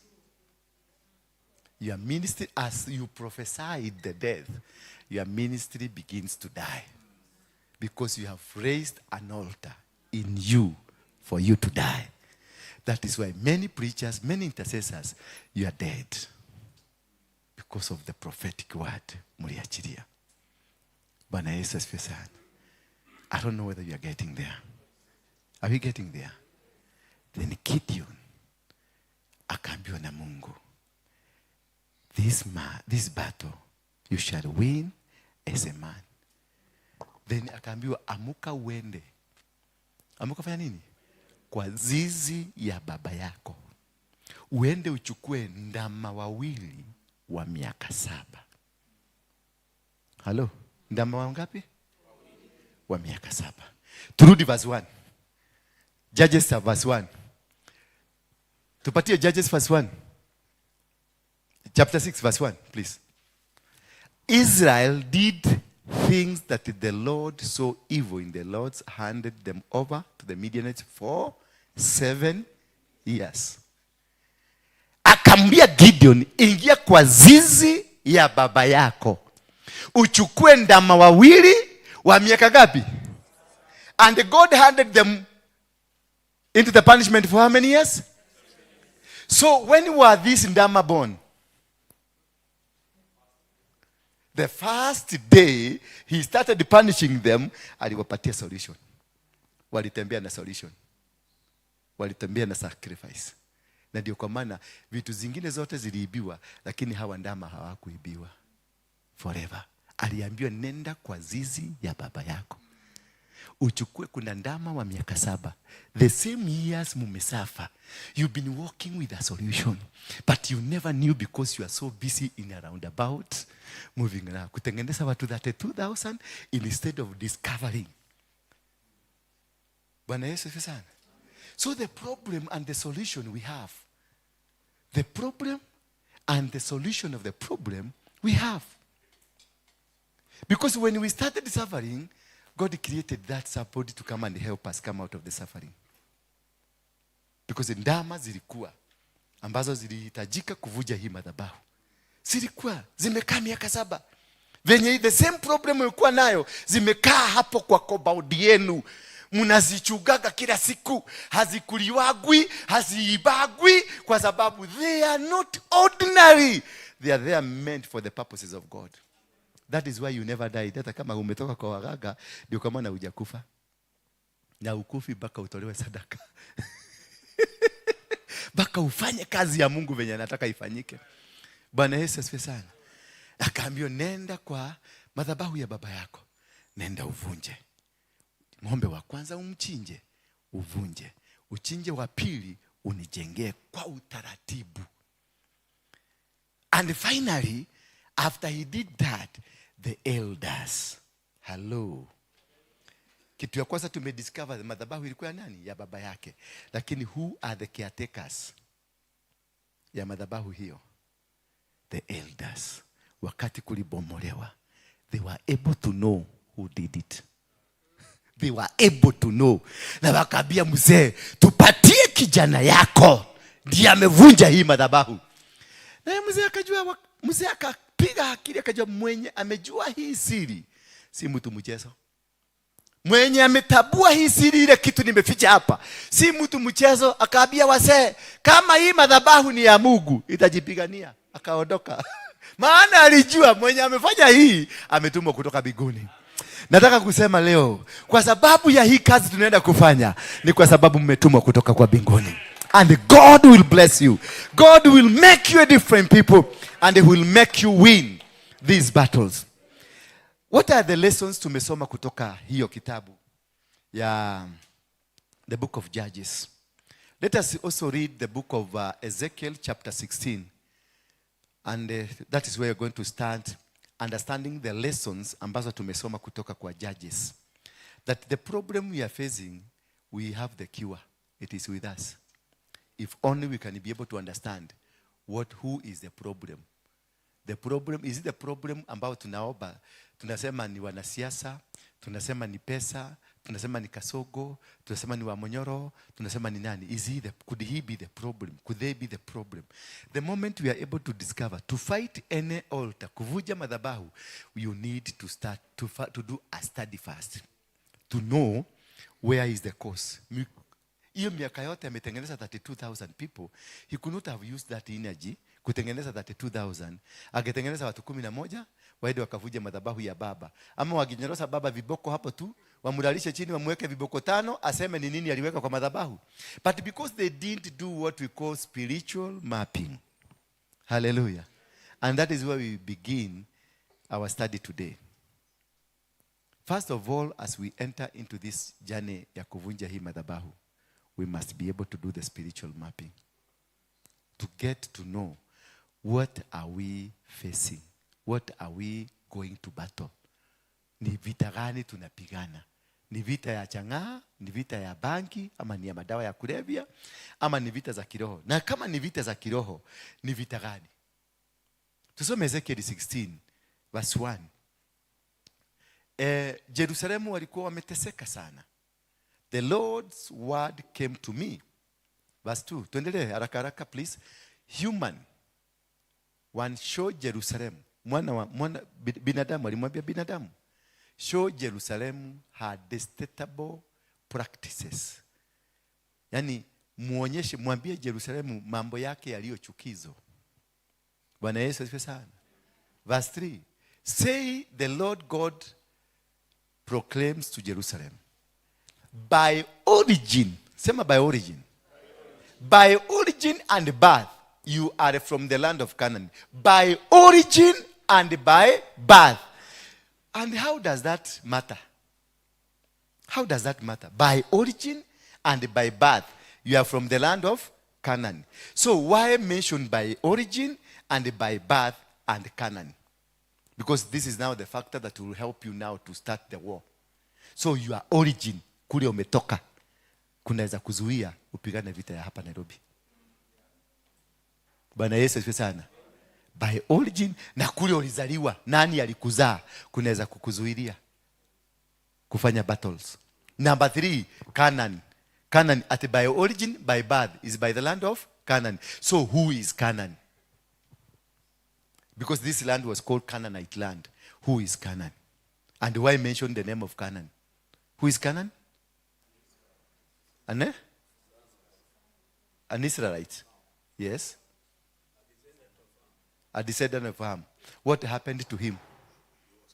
He was cursed. So Jerusalem is built on a name that is carrying a curse. And that is your problem. Are you getting me? I don't know. The Lord God proclaims to Jerusalem, by origin and by birth are from the land of Canaan. Yani kuzaliwa kwako na kukuja kwako duniani kumetokana na ardhi ya Canaan ambayo imebeba laana. So wewe umebeba nini? Laana ya shamba. So wewe unakuja kupigana hapa vita vya Nairobi na umetoka kwenye laana ya shamba kwenu. Utafaulu wapi? Utagojeka. Tutakukuta Kenyatta Hospital ukiongezwa maji na damu. We are breaking, we are destroying the powers of darkness. And yourself, you are carrying the powers of darkness. Because of your originality and where you are born. Sasa niambie kama wale watu huko Kirinyaga, huko Kiagoma.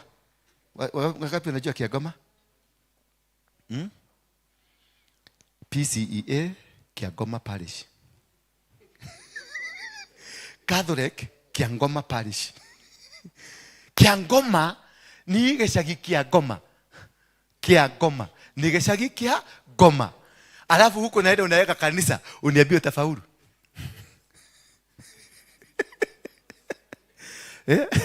Kia Mutugu. Tuendelee, wacha kutoa please. By origin and by birth you are from the land of Canaan. Your father, sasa tuingie part 2. Hiyo ni part 1. Kule umezaliwa. Uanze kwanza uende uchuguse. Ndio tukikuja kupigana na vita na Nairobi, kwa sababu nitakwambia Nairobi ni wapi, ndio ujue kwanza. Na part 2 tuingie sasa part 2. Your father was an Amorite. Why are they bringing the name of their father? Your father was an Amorite. Who is an Amorite? Ni kwa nini anataka kumuonyesha baba yako ni Mwamori? Walikuwa Amori, walikuwa nani? Waamori ni wale walilala na nini? The spirit of incest, walilala na giant. They walikuwa people completely against God. So your father, you've come from a generation that hates God. Alafu kuja hapa kukemea mapepo, na wewe mwenyewe ni pepo. Wewe mwenyewe, you are a foundation of mapepo. Maana baba yako ni mchawi, and you have not disconnected yourself from him. Number 3, your mother was a Hittite. Wahiti walikuwa nani? Wachawi na waganga. Wahiti walikuwa wachawi na waganga. So umezaliwa kwenye shamba iliyo laana, baba aliyemkataa Mungu, mama aliye mchawi. So who are you? Who are you? Weka hizo tatu pamoja. You are a connotation. Na hiyo connotation ndio inakuja kuvuja madhabahu baba karakasha. Rikikeke. Ndio unaona sasa vituko vikanisani. Maana wewe ni madhabahu inastahili kuvujwa, na wewe ndio unavujana.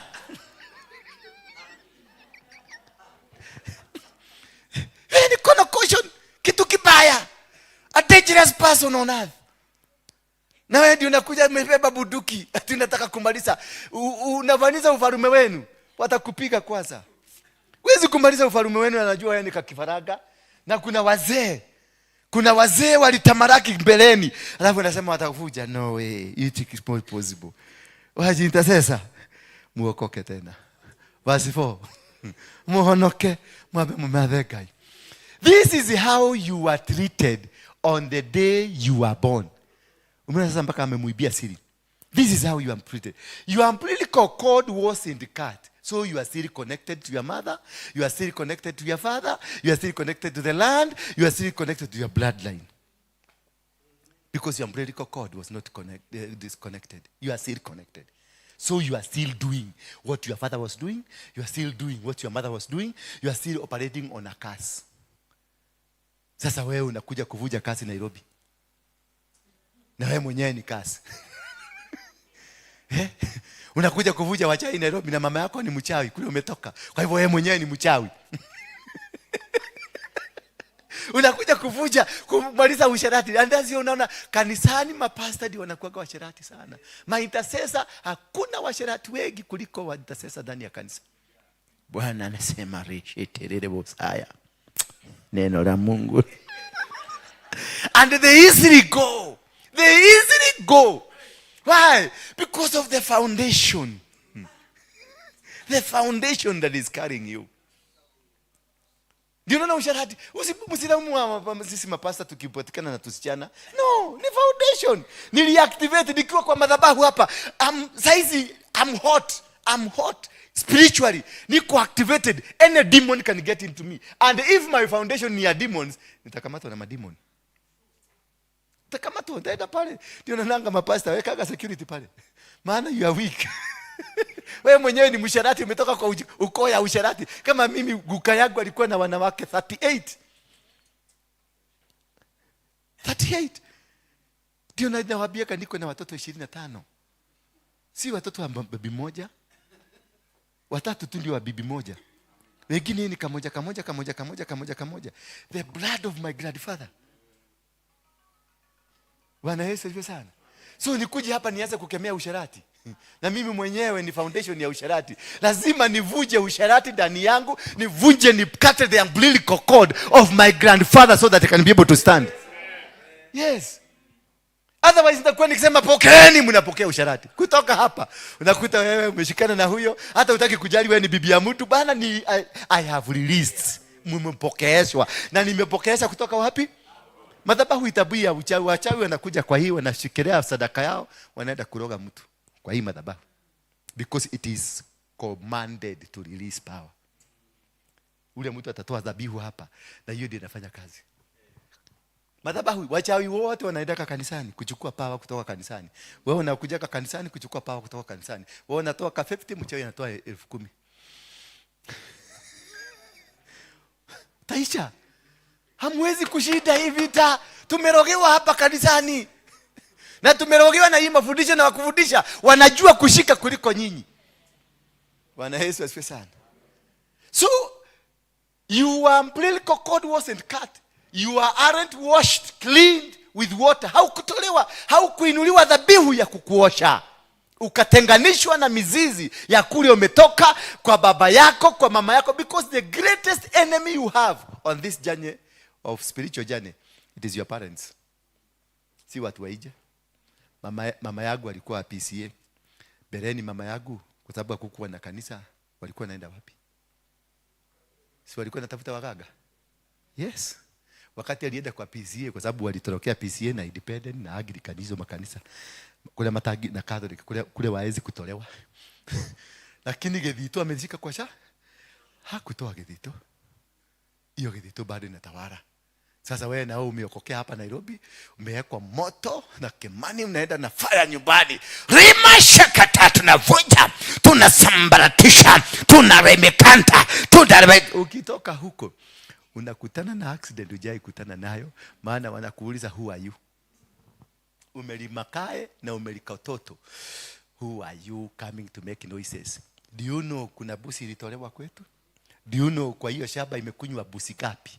Ndio kuja kuleta kelele yako, na ulienda na kelele, na ile pesa ulipeleka huko ni sukari kilo 1 peke yake. Sukari kilo 1. Na busi zimekufa 200. Kila Disemba tunaenda kwa ceremony ati baba yetu ametuita nyumbani tuende ceremony. Anachinja busi 2 kila Disemba, busi 2. Na maybe katikati ya mwaka busi nyingine 3 zimekufa, na mnaanza kusema ati tunaenda kukemea na kasukari kilo 1, alafu unabeba viazi gunia mzima, na unabeba maboga, na unabeba vitu mahindi, unaenda kwa store unabeba mahindi. Umekuja na sukari kilo 1 ya kuvuja madhabahu ya kwenu, na umechukua madhabahu ya kwenu gunia mzima ya mahindi, viazi zimetokana na madhabahu ya kwenu, unapeleka kwako. Ukifika kwako mtoto unasikia amechomeka, maana ulipeleka ujinga kwenu. Ulienda kucheza na mfalme wa kwenu. Sasa hapa mnakuja hapa mnakemea. Hii kiokoko mtawacha. Hii kiokoko mtawacha. Kwanza kabisa ujitafute, ujipate. Ndio ukiingia hapa kwa barabara hii tuende tukavuje. Tunaenda kuvuja baada wewe mudheru. Wewe mwenyewe ukate the umbilical cord. Bwana Yesu asifiwe sana. That is the only way you can be able to be successful in this battle. Kanisa nyingi tumefail, maisha yetu tumefail, ndoa zote zimefail, kila kitu imefail because we never dealt with the foundation. We never dealt with what is haunting us. Na kwa sababu tumeokoka sana, maisha maitha ni mani nilone Yesu, why are you then suffering kama alimaliza? Yote ilimalizwa na Yesu. Katika msalaba iliishwa. Na sasa hiyo unatembea hauna fare, unaniambia story yote ndio nikupatie fare. Kama ilimalizwa mbona unatembea bila fare?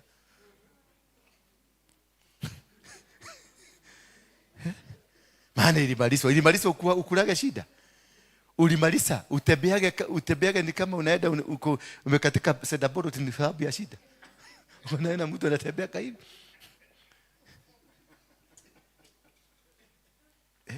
Atenetoa dhabirio na thakame gani? Mubomoa madhabahu. Yesu mwenyewe alibomoa madhabahu ya kwao.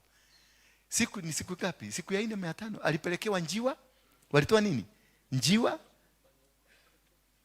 Ilikuwa njiwa. Dirahoge na dutura. Njiwa nini? Dirahoge ni nini? Ni inaitwa pigeon. Alitoa pigeon, dove na kauga. Maana hiyo ni madhabahu ya kwao. Kakapelekwa siku ya 8 kakatairishwa. Maana hiyo ni madhabahu ya kwao. Yes, kali participate kwa kila kitu. Wewe mwenyewe umekauka hapo, umekauka na kwenu ni kwa wachawi, ni kwa waganga na baba yako ndiye anarogaga na badilikaga na kuwa nyoka usiku. Unaona nyoka imepita hapo mkienda kugoga, mnaona kama mtoto kametokelezea. Kana kuangalia hivi. Na ni baba yako. Na ndiye alikulea na umebeba damu yake. Alafu wewe ukamkemea ukisimama hivi unaona nyoka imesimama mbele yako. Inakwambia endelea. Ukiona unasema pepo. Maana you cannot confront. You are powerless. You cannot be able to confront until you are able to understand your origination. Kule umetoka. That is the time you will be able to conquer. You can never conquer what you cannot be able to know. You must do spiritual mapping. Hata Musa walipoambiwa wanaenda Kanani, alituma watu 12. Nendeni mjue huko kuna kaa namna gani. Ndio tukianza maombi, ndio tukianza kuinua madhabahu, tunajua tunainulia nini. Bwana Yesu asifiwe sana. Ndio tujue. Wakakuja na ripoti, kuna miti kubwa, kuna wanyama wakubwa, kuna vitu hivi, kuna hii. Watu 10 wakaambia Musa, amusha hiyo mama. Enda pale kule kwa choo, paguse uso hivi alafu ukuje. Unalala. Lakini nafikiria ni Mungu ana communicate na wewe. Utasikia amesema, Bwana anasema. Bwana Yesu asifiwe sana. Watu 10 walileta ripoti negative, wakasema, Musa, modo hapa. Kule ni kubaya. Kule huwezi. Kule kuna miti mikubwa. Kuna Waamori walikuwa majiant. Watu huko ni kubaya. Lakini naye Joshua na Caleb wakamwambia namna gani? Ndio ni kubaya. Lakini kama tunaweza na kwenda na nani? Na Mungu wetu. Huko tutamaliza hiyo vita. Kwa sababu I understand. Yes, kule ni kubaya. We need a mightier God. We need our God who is mightier. And he will win the battle for us. Bwana Yesu asifiwe sana. And that is the beginning, spiritual mapping. So as we start to go to Nairobi kuvuja hii madhabahu, we must do the spiritual mapping. Tuanza to understand what is the origination of the name Nairobi. Nairobi ilitoka wapi? Who are the founders of Nairobi? And why was Nairobi? Why are we here? Mbona hatuko Thika ama hatuko Nakuru na hii hapa tukakuwa hapa? You need to understand. And understand that jina Nairobi ni jina ya nani? Mnajua ni jina ya nani? Sasa wewe ni Masai. Ni nini ya Masai unaweza fanya sasa? Sasa niambie ni nini ya Masai unaweza fanya? We are not in one nation. They are in a different nation together. Waliinulia hapa madha. Ilikuwa ni maji hii river. Wakaita Nairobi Enkare, maji baridi. Wakachinja mabusi. Mahali popote Masai anaedaga, anachijaga busi, anachija ng'ombe na anapatia jina. That is why they are domineering in Kenya. Those are 3 altars. Anapatia jina. Jina has a power. Jina, it got a power. Bwana Yesu asifiwe sana. Then zile activities ziko kwa maji, wakachukua hiyo maji wakai-engrave to become an altar. Hallelujah. Wakachukua ardhi, wakamwaga damu ya busi hapo, waka-engrave this ardhi ikakuwa altar. And that is why for longest time ni Mmasai peke yake alikubalishwa kuomba buge. Ushaiona mtu mwingine? Ni Mmasai peke yake. Amevaa hizo maguo. Anaenda buge na anaomba. Maana they are the owners of the city. Bwana Yesu asifiwe sana. Number 2. Nani amewahi kufungua kasi ya chemist? Kuna mtu amewahi kufungua kasi ya chemist? Si mnajua kasi ya chemist lazima ufungue na barua. Lazima upatiwe na KMPDU, ni PDK, KMPDU. Na ukipatikana bila license, unawekwa kwa lori na unaenda kustakiwa na food poisoning na kitu kama hizo, si ndio?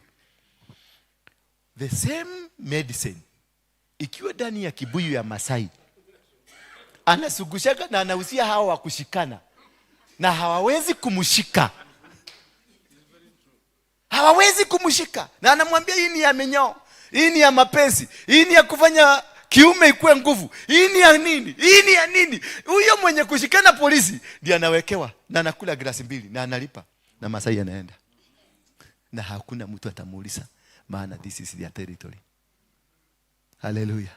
Enda ufungue chemist kesho. Iko na dawa imepimwa, dawa ya Kemsa. Uende Kemsa ununue dawa, ufungue chemist kesho. Utalala ndani. Masai anabeba kisu na roho ya jora na anazunguka nayo hapa. Inaitwa ni vitu za kitamaduni. Wewe beba toka hapa na rugu. Toka hapa ije. Umetoka kanisa, weka rodhario, weka mudharafa hapa na ile kagogo hapa. Toka na rugu na paga na paga. Hiyo ni silaha. Why? Because the altars they raised, what was raised by their father speaks for them. Ndio unaona mzungu anaingia kadege kuja kuona Masai na wanyama. Wewe na kisomo yako hakuna mtu ako na haja na wewe. Maana madhabahu inawanenea. Umetoka padi gani? Taita Taveta. Taveta ni jina ya? Ilitoka wapi hiyo jina? Si jina ya Kimijikenda, ni jina ya Kimasai. Nakuru ni jina ya? Nyahururu ni jina ya? Kangudo ni jina ya? Nairobi ni jina ya? Nyeri ni jina ya? Yes. Nanyuki ni jina ya? So who are controlling the nation spiritually? Yes. Yes. Kenya mzima ni jina ya Kimasai. Olkarau. Oldonyo Sabuku. Nyeri Tetu, jina Tetu ni Oletetu. Na watu wa Nyeri wanatulingia hapa. Karatina ni Ole Karatina. Ole Karatina. Othaya ni Ole Saia. Ndio unaona Rigathi baba yake anaitwa, guka yake anaitwa nani? Lelian. Lelian ni jina ya Kikuyu. Ni Kisamburu. Kenyatta mwenyewe. Hii mshipi yake ni Kenyatta. Hizo mabeats. Kenyatta ni mtoto wa Masai, ni mtoto wa Lenana. Yes, ni mtoto wa Lenana. Ndio unaona hakutaja watoto yake baba. Kwa Kikuyu tunatajaga the firstborn anaitwa baba. Yeye kwa nini aliita ndugu yake? Watoto yake Uhuru anaitwa jina ya mtoto ya ndugu ya Kenyatta. Kwa nini? Because they didn't have a physical father.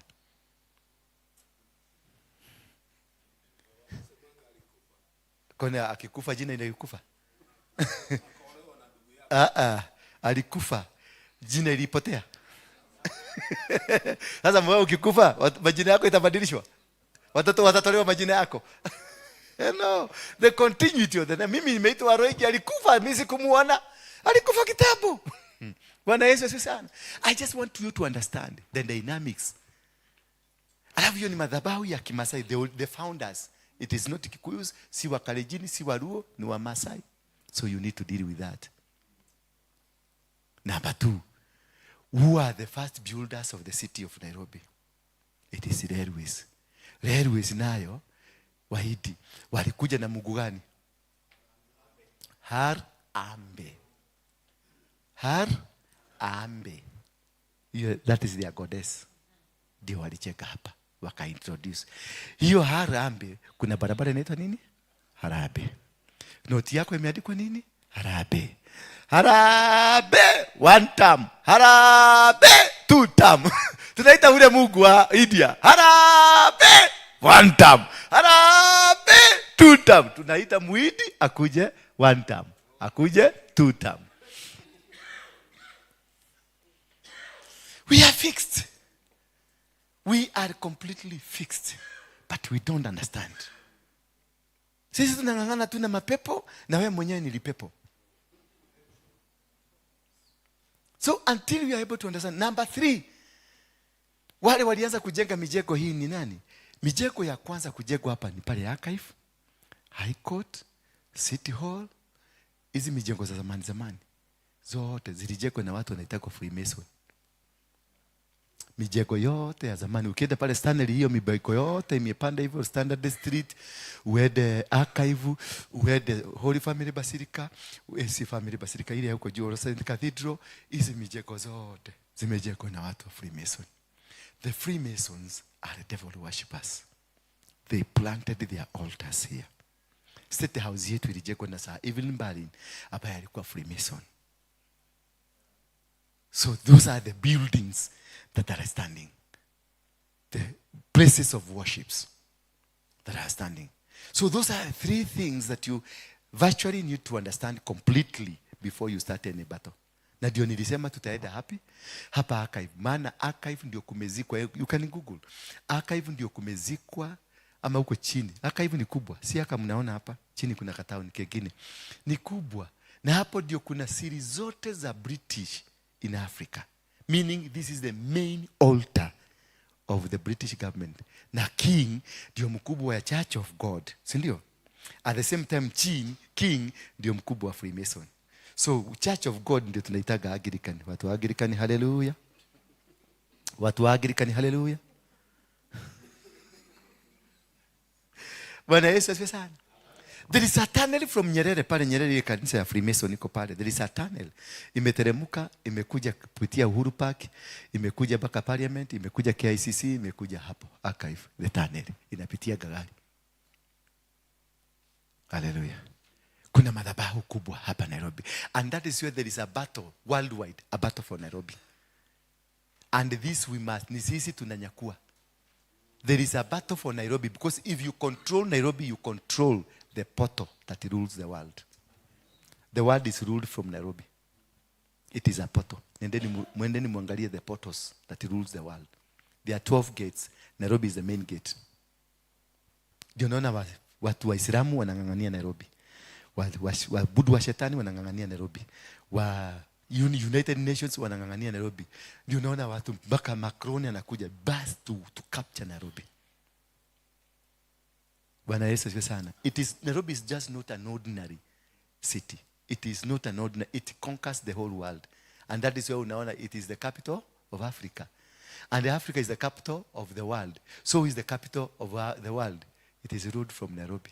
Nairobi is a very special. You can Google and study what is Nairobi in the spiritual meaning. You will be able to know. So those are the things I want you to get into. Inaitwa spiritual mapping. To study kwanza all these places. So that's once you are through with the spiritual mapping, we are able to know tutaenda aje. Na alafu understanding yourself. You do the spiritual mapping from yourself to the next level, to the place you are going, and also the kind of a war that you are going to wage. I'm sorry, naona kama mumeanza sasa kusikia kurus concentration, but please listen to me. Sindio? And the number, now we have done the spiritual mapping. First, we repentant. Spiritual mapping, number 2. And number 3, we seek God's presence. You can't go without the presence of God. Bwana Yesu asifiwe sana. You seek the approval of God. Let us look at the book of 2 Chronicles chapter 20 verse 1. 2 Chronicles chapter 20 verse 1. Oh, let's look at Deuteronomy. Get Deuteronomy first, verse 1. Chapter 1. chapter 20, verse 1. Yeah, Deuteronomy first, chapter 20. Then we get to Second Chronicles. I know you know about the Second Chronicles. Hiyo sitasoma, ndio twende haraka haraka. When you march out to battle your enemies and you see horses, chariots, and a fighting force larger than yours, don't be afraid of them, because the Lord your God, the one who brought you up from Egypt, is with you. Verse 2. Verse 2. As you advance towards the war, the priests will come forward and will address the troops. The priest, the men of God, you are the priests. Hallelujah. You are the one to lead the battle. That is why you must be clear and understand what kind of a battle you are leading. And once you understand what kind of a battle you are leading, you will win. Verse 3, you will be able to win easily, because this is a battle you can do it from here and win it. This is a battle we can do today and win it, as long as we know what we are doing. He will say to them, listen, Israel, right now you are advancing to wage war against your enemies. Don't be discouraged. Don't be afraid. Do not panic. Do not shake in fear on account of them. Meaning, there will be fear. Meaning, there will be a shake-up. Meaning, there will be discouragement. That is why they are being told, musiogope. Ukisikia Mungu akikwambia usiogope. Kuna maneno iko mbele. Kuna maneno kubwa. Don't be shaken. Meaning kutakuja majiant ambao itafanya mtetemeke. Mtavamiwa, mtatetemeka. So don't be shaken when they come, because God is with you. So you must understand, you are not, it is not walk in the park. Tunaenda vita. Si vizuri muelewe. Ndio mtu akiherehere atoke aende. Kwa sababu kuna watu wanakimbia kwa kisikia kuna intercessors wanaitwa na watu wanakuja, lakini sasa ikifika katikati maneno yanakuwa gumu. Tuangalie ayata 4 inasema act on God's instructions always. No, act when you act on God's instructions. Let's get in the book of Exodus 34. When you are going for intercessory battle, act only on God's instruction. Don't act on the experience. Exodus 34 verse 13. Don't act on your experience ya pastor yako. Kila battle zinakuwa tofauti. Kila battle. Ukiona Ezekiel alikuwa na battle tofauti, Joseph alikuwa na battle tofauti. You must tear down their altars, smash their sacred stone pillars, and cut down their sacred poles. You must. Who is saying? God. You must. So we must act on the instructions. Mungu anataka tuanzie wapi? Ni Moi Avenue. Tukitoka Moi Avenue, tunaenda wapi? So acting on God, you must have a good relationship with God to know what God wants you to do. Hallelujah. Ukiweka ugali, mnaenda mnakanyagwa. Na Mungu atabaki kuwa Mungu tu. Verse 14. Mungu atabaki tu akiitwa Mungu. Mtakanyagwa, mfinywe, na watu watakuja tu wakasema, na watu walikuwa watu wa Mungu, lakini Mungu ndiye alipeana na Mungu ndiye amekujia. Hakuna Mungu amekujia, ni ujinga. You must not bow down to another God, because the Lord is passionate. The Lord's name means passionate God. So we must have passion in this God. So before we start, have that passion. I am doing this because I have a God. Bwana Yesu asifiwe sana. Step number 5 inasema give a sacrifice. Lazima tuliana hiyo mbeleni. And this sacrifice that you give is a sacrifice that ilitolewa ya kuvunja. Let's look at the book of Jeremiah chapter number 1 verse 10. See, today I have set you over nations and over kingdoms. That is where we're going to end. See, today I have set you over nations and kingdoms. Tuweke hiyo in bracket, nations. See, today I have set you over nations and kingdoms. Who are the nations? Who is a nation? And not the people. And who are the kingdoms? Nation is an institution, a nation is an institution. Kanisa hii ni institution. Marriage is an institution.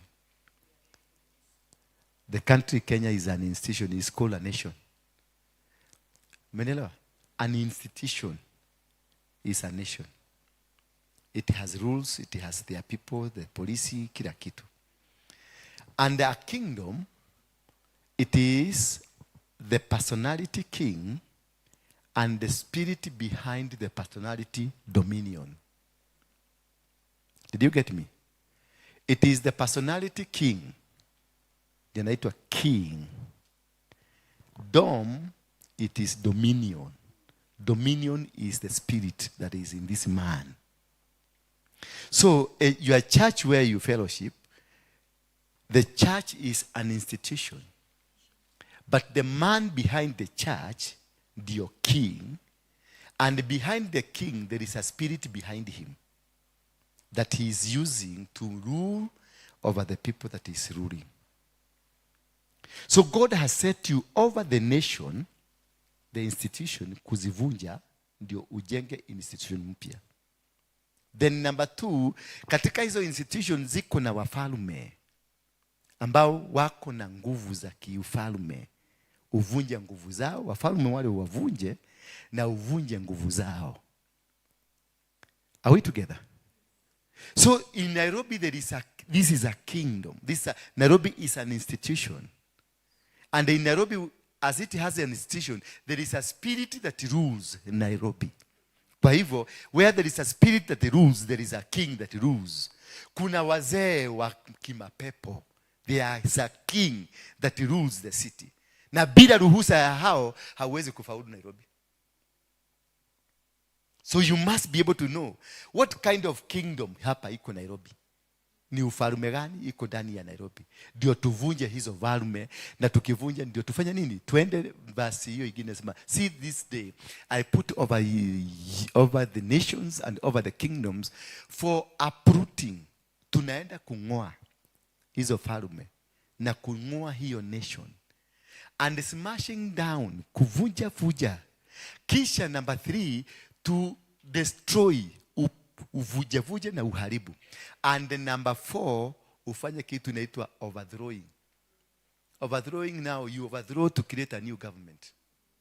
Hallelujah. So by the time we finish, we shall have overthrown the government ambayo imekuwa kitawala Nairobi, ambayo ni ya madawa ya kulevya, ndio imeleta chukizo, ndio imeleta mashida, ndio imeleta confusion, ndio makanisa imeanguka. That kingdom that has been ruling over the systems, we overthrow it and create a new government that is a heavenly government. By the time we get out, by what?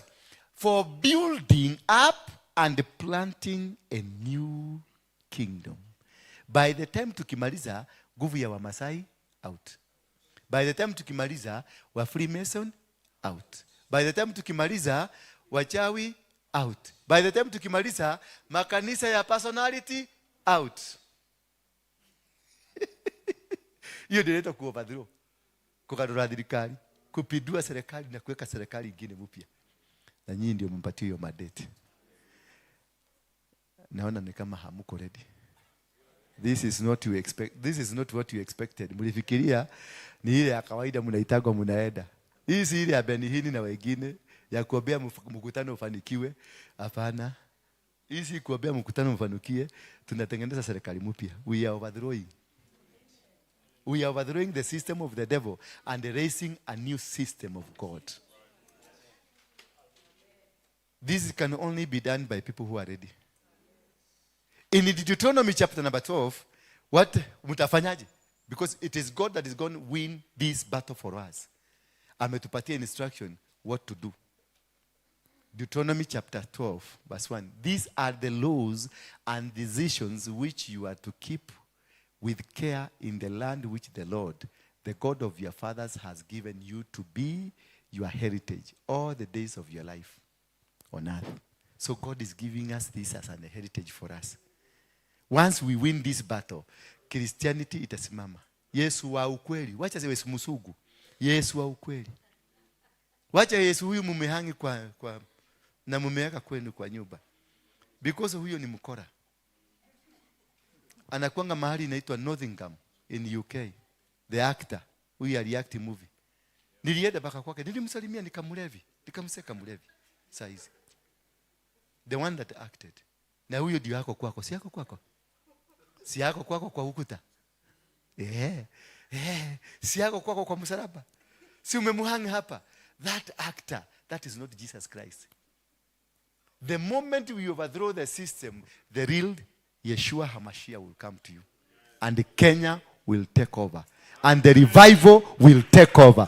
Because we'll have laid a foundation for God to win. And he's saying that these are the laws. Verse 2, please. Give me verse 2. You are to give up the curses, all those places where the nations whom you are driving out, you go there where they used to worship, give worship to their gods, where they used to do their gods, on the high mountains and the hills and under every green tree. Kwa hivyo we shall identify ni wapi. Tujue kule kila mahali we shall walk, tutembee. Naye Mungu akamwambia Joshua, mahali popote utakanyagisha miguu yako utamiliki. Kwa hivyo tutatembea mji wa Nairobi, tukanyage na miguu yetu, tumiliki Nairobi, tuiregeshe katika mikono ya Mungu. Na mimi nimemalizia hapo. Mlikuwa mna sadaka? Munipatie kidogo. Nimeongea sana. Ama nyinyi ni washugaji. Washugaji. Bwana asifiwe sana. To me understand. Mumeelewa ni nini tunaenda kufanya? Because singetaka tuanze safari na mtu mwenye ajielewi. Ndio nanionanga niko Amerika, niko huko UK, nimeenda kuvuja madhabahu huko UK, Stonehenge. Mwende msome Stonehenge is the altar ya witchcraft that rules the world. Nikaenda baka kule kwa Putin kutafuta mambo huko, nikapata. Nimeenda baka kule kwa ile nguo Yesu alikuwa amevaa iko France wakati alinyoroswa, wameiweka France. Ile boat ilikuwa beba Yesu wakati wali ile yuba iko nchi inaitwa Malta, nilikuwa huko a month ago. I was there, I saw it. When Yesu sana. Na nimeenda all where we have the gates, all the gates. I have been moving all over because God has been instructing me. Nimekuwa Mount Kenya pale juu. Ndio niwajua Masai ni wajanja, waliweka zile pics. Unajua Kikuyu tunasemanga unakuta hawa Kikuyu wakiama dai dada yaga idai. Dai dada yaga idai. Dai dada yaga idai. Wanangedera wapi? Ile mlima. Lakini hiyo piki mahali wanaishua mkono yao kungedera huko, hiyo piki ni ya nani? Piki moja inaitwa Lenana. Piki hiyo ingine inaitwa Sedeyo. Piki hiyo ingine inaitwa Batiani. Lenana ni baba ya hawa wawili. Batiani na Sedeyo ni watoto wa Lenana. Sasa hapa wewe umeinua mikono. Dai dada yaga idai. Ndio unaona Wamasai na watu waliso nakuja kutembelea Wamasai. Dai dada yaga, because you are glorifying Lenana na watoto wake. Ndio Wamasai wanaendelea kufaulu hapa.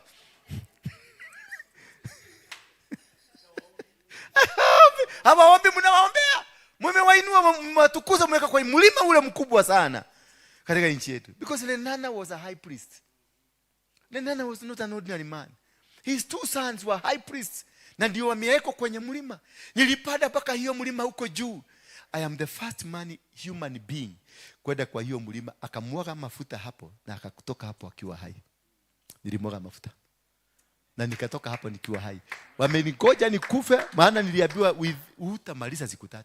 Because they expected nikimwaga mafuta. Kuna watu walikuwa wameenda huko kumwaga mafuta. Waligaragara kutoka kwa mlima huko chini mpaka huko chini. Walitoka huko wakiwa tunyama. Hakuna wakuzikwa.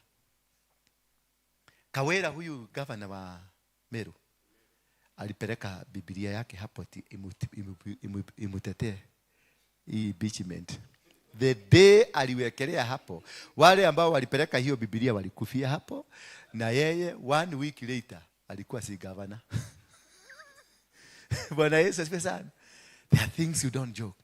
Wale wakina Kitusi, naitwa Kitusu. Beta wata Kitusu. Hawa wabaji wa State House. Kitusi. Hiyo group hiyo ya kina Ng'ang'a walikuwa naenda kuombea Ruto. Akina Martin Suna, akina Subi, hiyo ka group. walipaga siku moja, wakasema kuna nabii alitoka Amerika. Akawaambia huku kwa Mount Kenya kuna miugu iko hapo, ndio mumalize hawa watu wanaitwa Wakikuyu, miugu wao kwa mlima. Sasa kina Kitusu kitu kama hiyo. Ni Bishop Kitusu na mwingine hawa grupu hiyo wakapaga. Siku hiyo hawakuambia Harrison wanaenda. Wasakaza kwa sababu wanaenda kuvuja nguvu za Wakikuyu, tusiende na Mkikuyu. Walikufa wote. Hawajakufa wote, waliisha.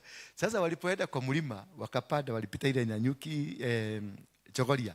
Wakapanda wakafika mahali, wakaona wingu likakuja, snow ikakuja, ikawafunika wote. Wakasema this is the presence of God. Kumbe hili wingu, through Wakikuyu wana face huko, through wingu lilikuja kuangalia kama kuna Mkikuyu hapa. Wakaona hawa ni Waganda, wakaona hawa wanakuja kungoa wenye iji.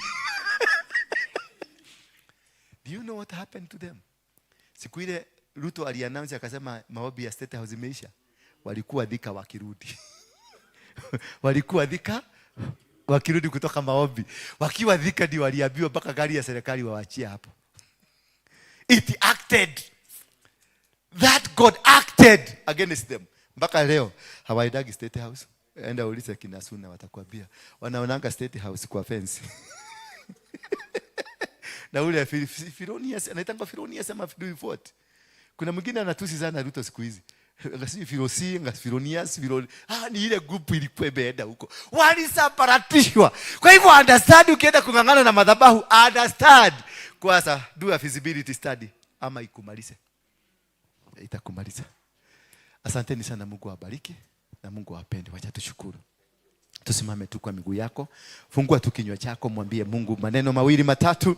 Umwambie nimesoma leo, nimejua kitu sikuwa najua, na ninataka unitasaidie niweze kuingia kwenye vita hivi.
Baba, katika jina la Yesu Kristo, asante kwa kutusikiliza.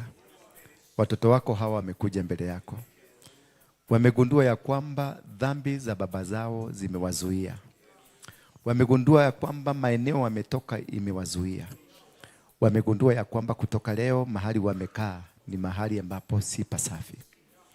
Na kuomba Jehova washike mkono. Ulimwambia Musa, nitatembea na wewe. Ulimwambia Joshua, nitatembea na wewe. Ulimwambia watoto wako wote, Isaka, Yakobo, na ukatembea na wao.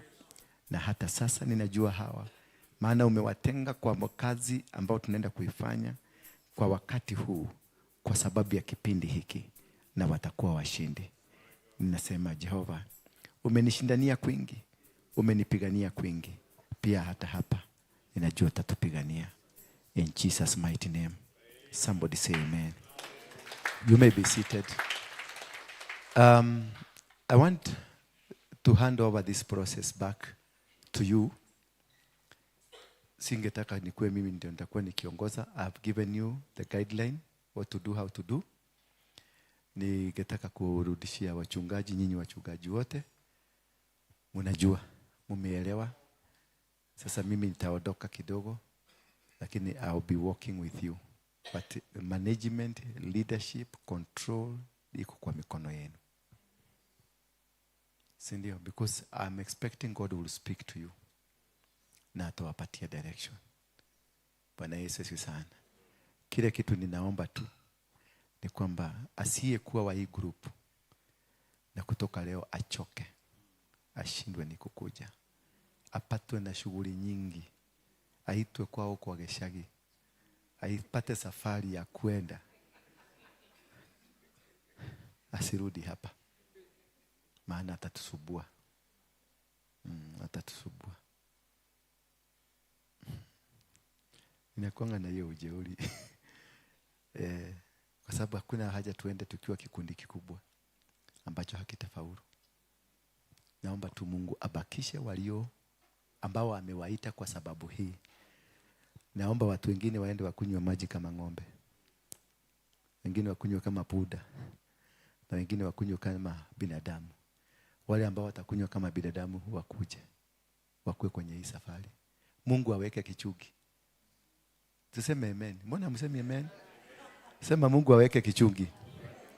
Mungu aweke kichungi. Sema amen. Sema Mungu aweke kichungi. Sema amen. Mungu aweke kichungi. Wasiokuwa wa hapa, Mungu awapatie shughuli. Hata wengine waitiwe kazi. Wengine waitiwe safari ya kwenda Mombasa. Wengine waende waolewe. Wengine waoe, waondokee. Jeshi la Mungu likafanya kazi. Bwana Yesu asifiwe sana. That is my prayer. I would rather walk with 3 people not rather than 20 people who are going nowhere. Yes, because I know where 2 or 3, 2 are gathered, God is also there. Musa alikomandi akiwa peke yake, si ndio? Elijah alikuwa peke yake, si ndio? So do not be encouraged by a large group. Ati mfurahie mko na watu wengi. Be encouraged by people who are connected, heavenly connected. People have a conversation kule biguni wanaongea, kuliko kuwe na watu wanaongea na shetani hapa. Utakuta sasa badala watu waombe ile vita tunaenda, wataanza kuombeana. Huyo ninamfunga, ninamharibu, ninamfunga macho, nafunga miguu yake, ninakotora bashakete. Hiyo ukifungua hiyo mdomo hapa, mdomo yako itatoka hapa, itakuja hapa. I tell my God, afanya hivyo ndio kila mtu aogope. Siku utakuja ukifanya hivi, hiyo sitaki wakora hapa. Tutafute Mungu. Yes, tutafute mtuethe Ngai. Huyu Mungu atatupatia neema na atatupatia ushindi. Usilete yule ukora yako. Na kama umetumwa, kwa sababu ninaona kuna watu watatu, Mungu ananiambia kuna watatu hapa. Sitaki kuwataja. Ameniambia mpaka majina yao. Mumetumwa ati mkuje muharibu. You are in the wrong place. This is not a church. This is an altar. You are in the wrong place. Uliza washirika wa hapa, ni watu wangapi wameenda hivi? Hapa. anakuambia iko hapa. Gethito mali ameweka. Unaichomoa, anatembea. Unamwambia barabara ndio hiyo, usirudi hapa tena. Please don't do that. Najua mko job. Don't do that. I know you. I know your names. I know why, nani amekutuma na ulitumwa wapi na umeahidiwa nini. Utakufa. Hapa utakufa. Hii ni kali. Hii ni kali. We are liberating. We are raising a foundation, a platform for the revival. Tukimaliza hii, utaona makanisa yameamuka, kila kitu itaamuka, mabiashara zitaamuka, familia zitaamuka, na yani ile moto utaona Kenya hii. The whole world will come to want to know, to be associated with the cake of Kenya. So sijaribu kucheza na kitu hii. Sisi ndio tumepatiwa final pale ya kutoboa. Na sisi ndio risasi ya mwisho. Kwa hivyo Mungu hawezi kubali risasi ya mwisho ipotee. Atakumaliza wewe. Atakumaliza wewe. So mhubiri, ni nani alikuwa anaendelea hapa? Ni wewe? Yeah, so mtajipanga. Mnajua venye mnajipanganga, mjipange. Na kama tutaweza, it's my proposal. I'm not saying ifanyike, my proposal. Kama itaweza kuwezekana, tufanye this something daily, hata kama ni 2 hours. Afadhali tuende tuvuje begi moja hapa, tupate fare ya kila mtu. Ndio mtu asichoke. Tufanye daily kama itawezekana. Sisemi iwezekane, lakini kama mimi nitaenda banki, nitavuja, nitaiba, si mtaniombea nipate breakthrough. Nichukue kwa sababu ya Mungu. Si mnaombaga watu wapokonywe mletewe. Kwani kupokonywa ni namna gani? Sasa mtajipanga, just mupange vizuri. Kama itawezekana, we do a continuous prayer. A continuous prayer. Wale wa kufast, tuna fast, wale hajui kufast.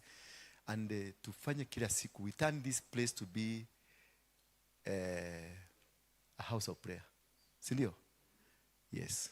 I think if it is possible for you, mimi nitangangana, nitafuruga huko bako ajipatie fare, ndio mupate fare kila siku kama itawezekana. Lakini kama haiwezekani, don't force things to work. Yes, let's go with the will of God. Thank you. God bless you.